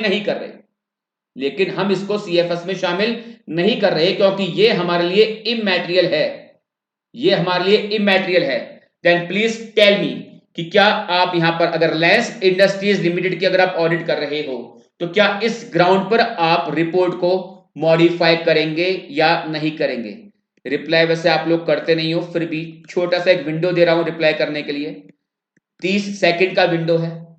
रिप्लाई कर सकते हो तो प्लीज रिप्लाई कर दो, रिप्लाई कर सकते हो प्लीज रिप्लाई कर दीजिए।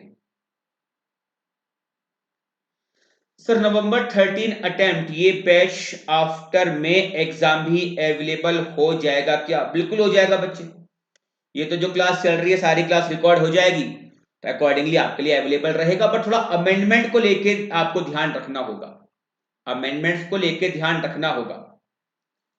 ठीक है, अमेंडमेंट्स पे आपको ध्यान रखना है, बाकी कोई प्रॉब्लम नहीं है। मैंने क्वेश्चन पूछा, इस पे प्लीज रिप्लाई कर दीजिए कि क्या आप यहां पर रिपोर्ट को मॉडिफाई करेंगे? बेटा नहीं करूंगा, रिपोर्ट मॉडिफाई नहीं होगी। जो बच्चे यस कह रहे हैं वो गलत कह रहे हैं, रिपोर्ट मॉडिफाई नहीं होगी। क्यों नहीं होगी? आप रिपोर्ट मॉडिफाई कब करते हो? अगर कोई मैटेरियल मिस स्टेटमेंट होती है नालायकों, तो ही तो आप रिपोर्ट मॉडिफाई करते हो। क्या ये एक मैटेरियल मिस स्टेटमेंट है? यस और नो? क्या ये एक मैटेरियल मिस स्टेटमेंट है क्या? नो, ये एक मैटेरियल मिस स्टेटमेंट नहीं है। और अगर मैटेरियल मिस स्टेटमेंट नहीं है तो इस ग्राउंड पर मैं रिपोर्ट को मॉडिफाई नहीं करूंगा। तो अगर मैनेजमेंट ने किसी कंपोनेंट को, जो पक्का आपका कंपोनेंट है, उसको सीएफएस में शामिल नहीं किया हुआ है, तो यहां पर आप मैनेजमेंट से इंक्वायरी करिए, रीजन पूछिए कि सर आपने कंपोनेंट को क्यों आपने सीएफएस में शामिल नहीं किया। The auditor should also verify that the reason for exclusion are given in the CFS. If an entity is excluded from CFS for reason other than those allowed in the applicable FRF, the auditor should consider its effect on audit report। देखो, अगर as ने कह दिया था कि suppose investment temporary था जी हमारा, अगर इन्वेस्टमेंट टेम्परेरी आपका था, अगर इन्वेस्टमेंट सब्सिडरी कंपनी में अगर आपका इन्वेस्टमेंट टेम्परेरी जा रहा था और इस वजह से आपने इसको सीएफएस में शामिल नहीं किया, तो उस केस में ठीक है, मामला जेन्युइन है। लेकिन एएस वाला पॉइंट वहां पर एप्लीकेबल नहीं हो रहा था, यानी टेम्परेरी इन्वेस्टमेंट नहीं था, पर इन्वेस्टमेंट आपका पक्का एक परमानेंट इन्वेस्टमेंट था, लॉन्ग टर्म विजन को ध्यान में रखते हुए आपने इन्वेस्टमेंट किया था। रिलायंस इंडस्ट्रीज लिमिटेड ने 70% शेयर एक्वायर कर रखे हैं, कंपनी का टोटल एसेट का साइज लेकिन केवल 1 लाख रुपए का है। तो मुझे देखना है क्या इसका मेरी रिपोर्ट पे क्या असर पड़ेगा और इसका आपकी रिपोर्ट पे क्या असर पड़ेगा। इसके लिए आपको मैटेरियल लेवल का ध्यान रखना होगा। The auditor should consider its effect on audit report, और ये इफेक्ट आप कैसे निकालेंगे? On the basis of materiality, on the basis of materiality. पढ़ा होगा आपने एसए 320 के अंदर, एसए 320 के अंदर कंप्लायंस विद एएस या इंडेस जो भी एप्लीकेबल है, the auditor should examine compliance with the relevant standard and the consolidation adjustment, चाहे वो करंट पीरियड की थी चाहे वो आपके परमानेंट एडजस्टमेंट की थी। The auditor should examine the relevant consolidation adjustment permanent as well as current. Clear है? हाँ सर क्लियर है। Reporting on consolidation, it is most important, most important for case study, most important for case study।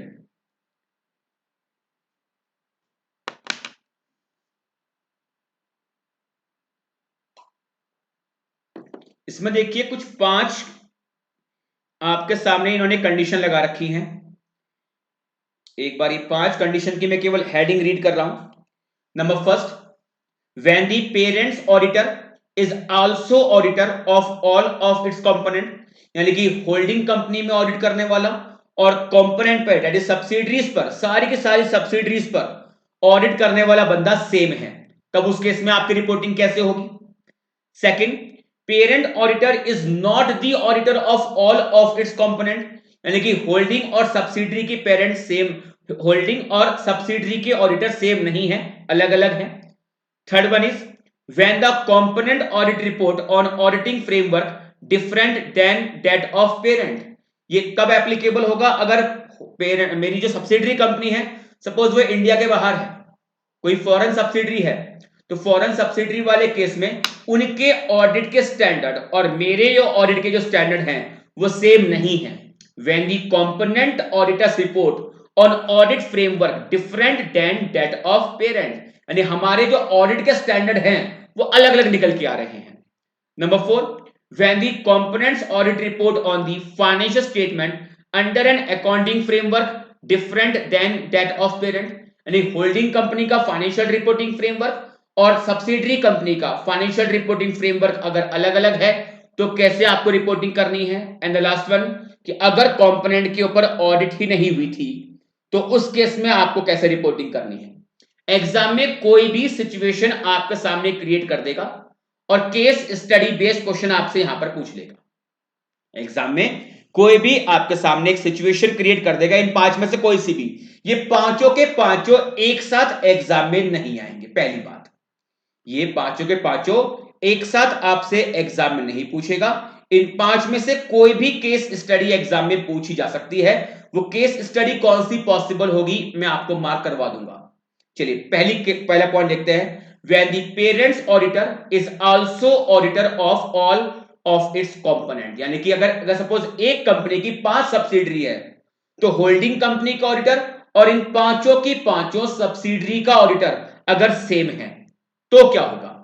Exam में इसके ऊपर मुझे case study की उम्मीद almost ना के बराबर है। एग्जाम में इस वाले पॉइंट पर केस स्टडी की उम्मीद मुझे ऑलमोस्ट ना के बराबर है। देखिए ध्यान से, the auditor should report whether the principles, procedures for the preparation and presentation of CFS as laid down in the relevant AS या Ind AS have been followed।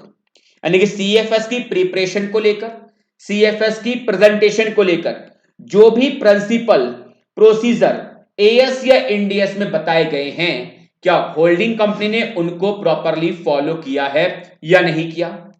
In case of any departure, the auditor should consider the same while drafting audit report। What is called departure?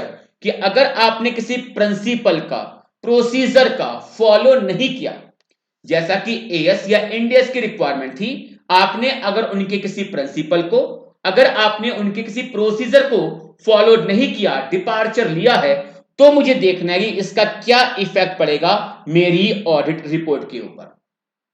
Thereafter, auditor should issue an audit report. Auditor should issue an audit report expressing an opinion whether CFS give a true and fair view of the state of affairs of the group balance sheet, as to whether consolidated profit and loss statement give true and fair view of the result of consolidated profit and loss, where CFS include cash flow statement, the auditor should also give his opinion on the true and fair view of cash flow presented by consolidated cash flow statement। यानी ultimately यहां पर आपको opinion देने के लिए कह रहा है कि अब ठीक है, आप यहां पर ओपिनियन दे दीजिए किसके ऊपर, कंसोलिडेटेड बैलेंस शीट, P&L, और अगर कैश फ्लो की रिक्वायरमेंट आती है तो कंसोलिडेटेड कैश फ्लो स्टेटमेंट, इसके ट्रू एंड फेयर व्यू के ऊपर आप अपनी ओपिनियन दे दीजिए। Second, parents auditor is not auditor of all of its component, यानी कि होल्डिंग कंपनी का जो ऑडिटर है उसने सारे के सारे कंपोनेंट पर ऑडिट नहीं करी, तो जितना आपने यहां पर करना है, देखो वो काम तो होगा ही होगा, लेकिन ये काम करने के लिए जो आपने फर्स्ट पॉइंट में रीड करा है, ये तो अल्टीमेटली आपने करना ही करना होगा, लेकिन ये काम करने के लिए सेकंड केस में एक्स्ट्रा क्या करना पड़ेगा, आपको यूज करना होगा work of auditor of component. वो कैसे होगा, वो as per the requirement of SA 600 होगा। यहां पर देखा जाए सेकंड पॉइंट के अंदर, इस वाले सेकंड पॉइंट के अंदर, there will be applicability of SA 600, applicability of SA 600। क्या इस वाले केस में, फर्स्ट पॉइंट वाले केस में, क्या SA 600 एप्लीकेबल होगा? क्या बच्चे यहां पर SA 600 एप्लीकेबल होगा क्या? नो, इस जगह पर SA 600 एप्लीकेबल नहीं होगा। लेकिन जब मैं सेकंड पॉइंट की बात करता हूं तो यहां पर क्या पॉइंट दिखाई दिया कि जो होल्डिंग कंपनी का ऑडिटर है और जो सब्सिडरीज पर ऑडिट हुई है वो ऑडिटर सेम नहीं है। हो सकता है चलिए मैंने कुछ सब्सिडरी पर काम किया हो बट सब पे नहीं किया। मैं होल्डिंग कंपनी का ऑडिटर, उसकी टोटल 5 सब्सिडरी है, सपोज 3 पर मैंने ऑडिट करी बट 2 पे ऑडिट किसी और ने करी है, तो अगर सारी की सारी कंपोनेंट को अगर मैं देखता हूं सब पर मैंने ऑडिट नहीं करी है, तो ऑडिटर क्या हो गया, अलग अलग हुआ। उस केस में जो आपने फर्स्ट पॉइंट पर रिपोर्टिंग कर रहे थे, ये रिपोर्टिंग करने के लिए आपको कहीं ना कहीं यूज करना होगा work of auditor of component. और ये काम कैसे यूज होगा, उसके लिए यहां पर आएगी एप्लीकेबिलिटी ऑफ SA 600। तो if the parents auditor is not the auditor of component included in CFS, the auditor of CFS should also consider the requirement of SA 600। तो यहां पर also का मतलब क्या है कि जितना आपने पॉइंट नंबर फर्स्ट में किया है उतना तो करना ही पड़ेगा। यानी मुझे देखना होगा कि CFS का प्रिपरेशन, CFS का presentation as per the policies and procedures जो कि एएस या एनडीएस में है उसके अकॉर्डिंग है या नहीं है। अगर कोई डिपार्चर है इसका क्या इफेक्ट पड़ता है रिपोर्ट पर। अल्टीमेटली आपको ओपिनियन देनी होगी कंसोलिडेटेड बैलेंस शीट के ऊपर, पीएनएल के ऊपर एंड कैश फ्लो स्टेटमेंट के ऊपर। लेकिन अगर मैंने सब्सिडरीज पर ऑडिट नहीं कर रखी है तब उस केस में मुझे एक्स्ट्रा क्या काम करना पड़ेगा, आपको एसए 600 की रिक्वायरमेंट को बच्चे यहां पर और फॉलो करना होगा।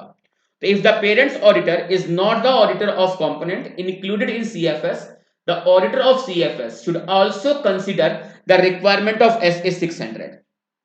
If the parent's auditor decides that he will make a reference to the audit of other auditor in the report, he should disclose clearly the portion of financial statement audited by other auditor.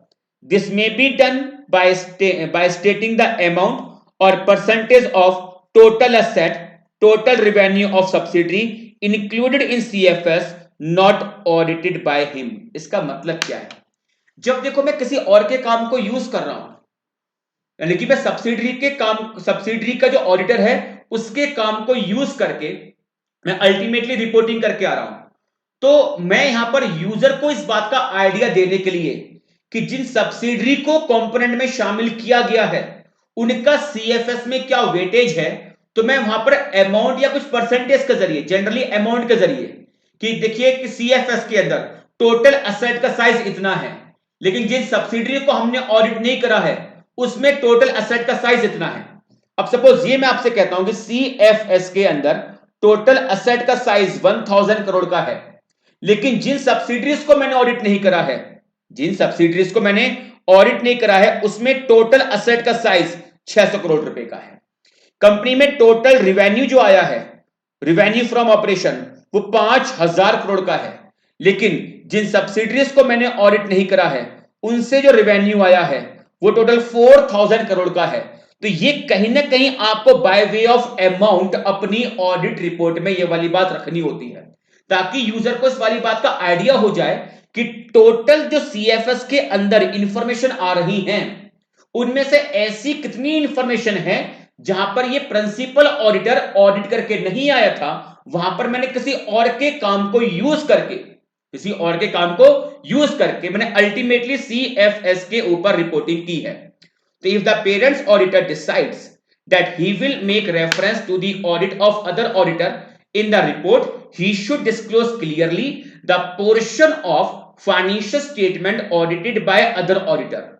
This may be done by stating the amount or percentage. Generally मैं बोल रहा हूं amount के वे में बात की जाती है, total asset, total revenue of subsidiary included in CFS not audited by him. The parent's auditor shall also apply the requirement of SA 706 OM para for reference in the report that the financial statement of component were audited by another auditor। यानी इस case में, second point वाले case में, SA 600 और 706 दो point आप refer करके आइए। सर 706 किस लिए? 706 बेटा किस में डील करता है? Communicating emphasis of matter and other matter paragraph in independent auditors report. भाई देखिए, अगर मैं यूजर की अंडरस्टैंडिंग क्लियर करना चाहता हूं ऑडिट को लेकर, ऑडिटर की रेस्पॉन्सिबिलिटीज को लेकर या ऑडिट रिपोर्ट को लेकर, तो इनमें ये अंडरस्टैंडिंग क्लियर करने के लिए मैं अपनी रिपोर्ट में as per requirement of SA 706 एक अदर मैटर पैराग्राफ शामिल करता हूं, ये कहते हुए कि भाई देखो सीएफएस के अंदर सब्सिडरी की इंफॉर्मेशन भी आती है, लेकिन सब्सिडरी पर मैंने ऑडिट नहीं करी है, तो मैं यहां पर अपनी जिम्मेदारियों को लेकर यूजर की अंडरस्टैंडिंग क्लियर करूंगा। और अपनी जिम्मेदारियों को लेकर जब मुझे यूजर की अंडरस्टैंडिंग क्लियर करनी होती है तो as per the requirement of SA 706 आपको OM पैराग्राफ रिपोर्ट में लगाना होता है। इस सेकंड पॉइंट को आप केस स्टडी के पर्पस के लिए मोस्ट इंपोर्टेंट मार्क करिए, एग्जाम में इस पे ऊपर आपको केस स्टडी मिल सकती है। सेकंड को आप केस स्टडी के लिए प्लीज इंपोर्टेंट मार्क करिए। Number 3, when the component audit report on audit framework different than that of parent, ये तभी एप्लीकेबल होगा अगर होल्डिंग कंपनी इंडिया से बिलोंग कर रही है सपोज, और अगर सब्सिडरी कंपनी है और सब्सिडरी कंपनी आपकी इंडिया के बाहर है। ओके, ये कह रहा है कि जो स्टैंडर्ड्स ऑन ऑडिटिंग फॉलो करता है होल्डिंग कंपनी का ऑडिटर, सब्सिडरी के ऑडिटर ने उन स्टैंडर्ड को ध्यान में रखते हुए ऑडिट नहीं करी। अब इंडिया में तो बेटा अगर आप ऑडिट करेंगे फाइनेंशियल स्टेटमेंट के ऊपर, ये तो कंपल्शन है ना कि आपको जो ऑडिट करनी होगी वो एज पर एसए करनी होगी। तो आपने ऑडिट करी है एज पर एसए, बट जो सब्सिडरी है उसके ऑडिटर ने एज पर एसए ऑडिट नहीं करी है। ये जनरली तभी एप्लीकेबल होगा अगर सब्सिडरी एक फॉरेन सब्सिडरी है। Audit of financial statement included CFS are performed under the auditing standards generally accepted in India. ये कौन से होंगे? As per standards on auditing. In order to maintain consistency of auditing framework and to enable the parent's auditor to rely and refer to the other auditor's report in their audit report on CFS, the component's financial statement should be audited under a framework that corresponds to the Indian auditing standard। तो यहां पर क्या होगा?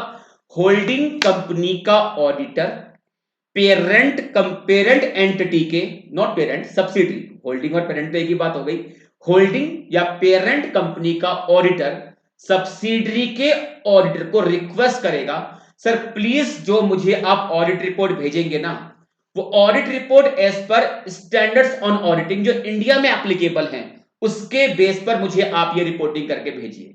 वैसे practically एक बात मैं आपको बताऊं, इंडिया में हम क्या फॉलो करते हैं? Standards on auditing.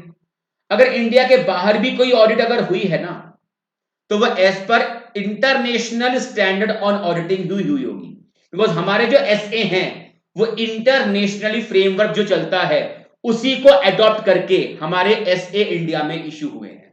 तो ये जो पॉइंट नंबर 3 है, प्रैक्टिकली मैं कह सकता हूं एप्लीकेबल नहीं होता होगा, क्योंकि जो फ्रेमवर्क में हम इंडिया में ऑडिट करते हैं सेम उसी फ्रेमवर्क में इंडिया के बाहर ऑडिट होती है। आप देख सकते हो कि जो एसए के नंबर होते हैं और जो आईएसए के नंबर हैं, इवन नंबर तक सेम होते हैं, नंबर तक सेम है, कंटेंट पूरा आपको सेम देखने को मिलेगा। तो ऐसा मैं करूंगा, बोलूंगा कि रेयर टू रेयर सर्कमस्टांस होगी, रेयर टू रेयर सर्कमस्टांस होगी कि होल्डिंग कंपनी का जो ऑडिटर है उसका ऑडिट का फ्रेमवर्क अलग है और सब्सिडरी का अलग है। फिर भी चलिए, अगर हमने मान लिया हाइपोथेटिकली कि ऐसा होता होगा, अगर ये अलग है, तो होल्डिंग कंपनी का ऑडिटर सब्सिडरी के ऑडिटर को रिक्वेस्ट करेगा, सर एक काम करिए, आप प्लीज ऑडिट कर दीजिए उस फ्रेमवर्क में जो कि इंडिया में चलता है, और उसके बाद जब वो ऐसी रिपोर्टिंग करेगा तो उसके रिपोर्ट के बेस पर अब मैं देख लूंगा कि मुझे उसका काम यूज करना है या नहीं करना। सर अगर सब्सिडरी का ऑडिटर बात मानने से मना कर दे तो, अगर सब्सिडरी का ऑडिटर हमारी बात मानने से मना कर दे तो उस केस में आप उसके काम को यूज नहीं कर पाएंगे, और अगर आप उसके काम को यूज नहीं कर पाएंगे तो फिर आप देख लीजिए कि किस तरह से आपको इस वाली बात को अपनी ऑडिट रिपोर्ट में डील करना है। इतना तो तय है, रिपोर्ट मॉडिफाई होगी, या तो क्वालिफाई जाएगा या डिस्क्लेमर जाएगा, बिकॉज उस केस में आप कंपोनेंट के ऑडिटर के काम के ऊपर रिलाय नहीं कर सकते, बिकॉज उसने उस फ्रेमवर्क में काम ही नहीं करा जो फ्रेमवर्क आपकी रिक्वायरमेंट है। तो उस केस में मैं उसके काम पर विश्वास नहीं कर सकता, और अगर वो कंपोनेंट मैटेरियल हुआ, अगर वो कंपोनेंट मैटेरियल हुआ तो उस केस में क्वालिफाई, और कंपोनेंट इतना ज्यादा मैटेरियल है कि वो एक परवेसिव इफेक्ट लेके चल रहा है, तो उस केस में डिस्क्लेमर ऑफ ओपिनियन भी यहां पर पॉसिबल हो पाएगा, डिस्क्लेमर पॉसिबल होगा। बट पॉइंट नंबर 3 मैं बोलूंगा रेयर टू रेयर सर्कमस्टांस ऐसी होती होगी जब पॉइंट नंबर 3 एप्लीकेबल होता होगा। सेकंड एग्जाम के पॉइंट ऑफ व्यू से, जो सेकंड हम डिस्कस करके आए हैं, ये एग्जाम के पॉइंट ऑफ व्यू से बहुत ही ज्यादा इंपॉर्टेंट है। Number 4, when the components auditors report on financial statement under an accounting framework different than that of parent। ये तो बहुत सिंपल सी बात है, ये तो पॉइंट एप्लीकेबल हो जाएगा। एक जो होल्डिंग कंपनी है उसका फाइनेंशियल रिपोर्टिंग फ्रेमवर्क और जो सब्सिडरी कंपनी है उसका फाइनेंशियल रिपोर्टिंग फ्रेमवर्क अलग अलग है। तो या तो एक काम कर लिया जाए कि होल्डिंग कंपनी की जो मैनेजमेंट है वो सब्सिडरी कंपनी को बताए कि इस फ्रेमवर्क में प्लीज आप एडजस्टमेंट करिए, और यानी कि मैं सब्सिडरी कंपनी को कहूंगा कि सर एक काम करिए, आप फाइनेंशियल स्टेटमेंट इस फ्रेमवर्क में बना के हमको दे दीजिए, और उसके बाद होल्डिंग कंपनी कर लेगी उनको कंसोलिडेट। मैं फिर से बोल रहा हूं, सुनिए ध्यान से, होल्डिंग कंपनी का एफआरएफ और सब्सिडरी का एफआरएफ अलग अलग है, तो दो तरह से यहां पे एडजस्टमेंट पॉसिबल है। पहला, होल्डिंग कंपनी बताए सब्सिडरी कंपनी को सर एक काम करिए, अपने फाइनेंशियल स्टेटमेंट इस फ्रेमवर्क में आप दे दो, तो ठीक है। उस केस में एडजस्टमेंट कौन कर रहा होगा? सब्सिडरी कंपनी कर रही है, और उसने उस फ्रेमवर्क में तैयार करके होल्डिंग कंपनी को दे दिया और होल्डिंग कंपनी ने सीएफएस तैयार कर दिए। या सब्सिडरी कंपनी ने कोई एडजस्टमेंट नहीं करी, सब्सिडरी कंपनी ने तो सिंपली अपने financial statement as per the financial reporting framework जो सब्सिडरी कंपनी पे एप्लीकेबल है उसके अकॉर्डिंग स्टेटमेंट होल्डिंग कंपनी को दिए, और होल्डिंग कंपनी अब अपने एंड पर इनके अंदर एडजस्टमेंट करके सीएफएस तैयार कर ले। Then parents management perform a conversion, parent company का मैनेजमेंट कन्वर्जन कर रहा है, conversion adjustments are audited by the principal auditor. या अ कंपोनेंट में alternatively prepare financial statement on the basis of parents accounting policies, the local component auditor, what is called local component auditor, subsidiary का auditor can then audit and issue an audit report on the component financial statement, and the principal auditor can decide whether or not rely on the components report and make reference to in audit report on CFS, जैसा कि हमने पढ़ा था अभी SA 600 का point applicable हो जाएगा, और SA 706 आप इस केस में यहां पर EOM पैराग्राफ लगा देंगे। And the last one is component भाई साहब ऑडिट ही नहीं हुआ।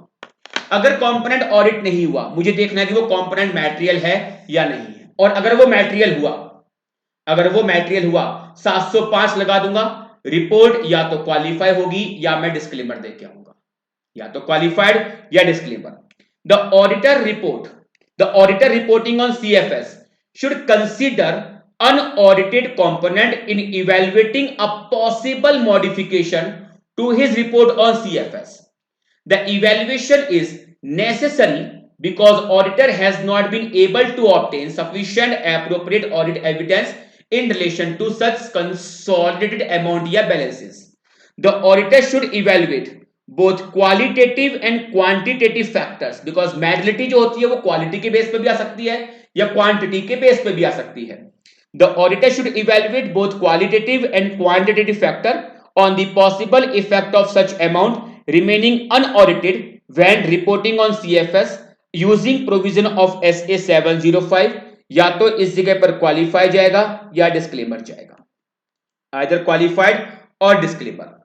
तो ये चैप्टर बेटा अल्टीमेटली कंप्लीट है, आप देख सकते हो स्टडी मटेरियल के साथ कंपेयर करते हुए सारी कवरेज मैंने आपको इस क्रैश कोर्स के अंदर थोड़ी फास्ट मैनर में मैंने आपको प्रोवाइड कराई है।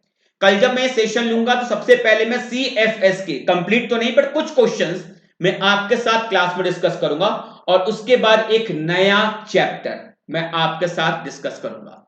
कोई भी डाउट रह गया हो किसी भी टॉपिक पर तो मैंने पहले भी अपना नंबर दिया था, अगेन मैं फिर से दे रहा हूं, प्लीज अपनी क्वेरी साथ साथ डिस्कस करते हुए चलिए।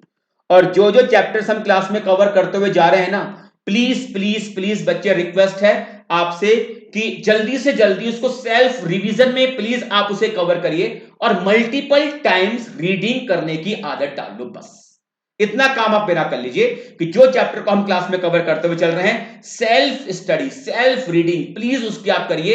पास्ट अटेम्प्ट क्वेश्चन सारे के सारे आप उसके अटेम्प्ट साथ साथ करना शुरू कर दीजिए। इतनी बात मेरी मान जाओगे, ऑडिट में डेफिनेटली आपके 60 मार्क्स में दिलवाऊंगा आपको, मैंने प्रॉमिस कराया ना देखो आपको 60 मार्क्स के लिए। तो जैसा मैं आपको गाइडेंस देता हुआ चल रहा हूं प्लीज फॉलो करिए। तो जो चैप्टर क्लास में हम खत्म करते हैं जल्दी से एक बार उसको रिवाइज करिए और पास्ट अटेम्प्ट क्वेश्चन सारे कवर करिए उसके, और इस चैप्टर को फ्री है नहीं कि एक बार रिवाइज कर लिया तो उठाकर रख दिया, नहीं, मल्टीपल टाइम्स इसको आप रीडिंग में कवर करते हुए चलिए। तो 9650315042 और एक नंबर और दे रहा हूं 8178701058। डाउट है नालायक को प्लीज पूछ लेना, देखो हाथ जोड़कर रिक्वेस्ट कर रहा हूं, पूछना जरूर, छोड़ना है इस बार इसको। एग्जाम में इस बार फाइनल में आपका ऑडिट का पेपर बहुत अच्छे नंबर के साथ आपको बेटा क्रैक करके आना है, तो बस कमिटमेंट चाहिए कि बस लग जाओ, जी जान से प्लीज आप लग जाओ। ठीक है sir, your teaching style way is awesome, thank you Ekta ji, thank you so much. ठीक है, सेशन ओवर करें, सेशन को ओवर करें, यहां तो रिप्लाई कर दो हाँ या ना। या बात करनी है कुछ और? चलिए सेशन को ओवर करते हैं बेटा, कल मिलते हैं। पहले कुछ क्वेश्चंस कवर करूंगा और उसके बाद एक न्यू चैप्टर को स्टार्ट करेंगे। Thanks to all of you, God bless you.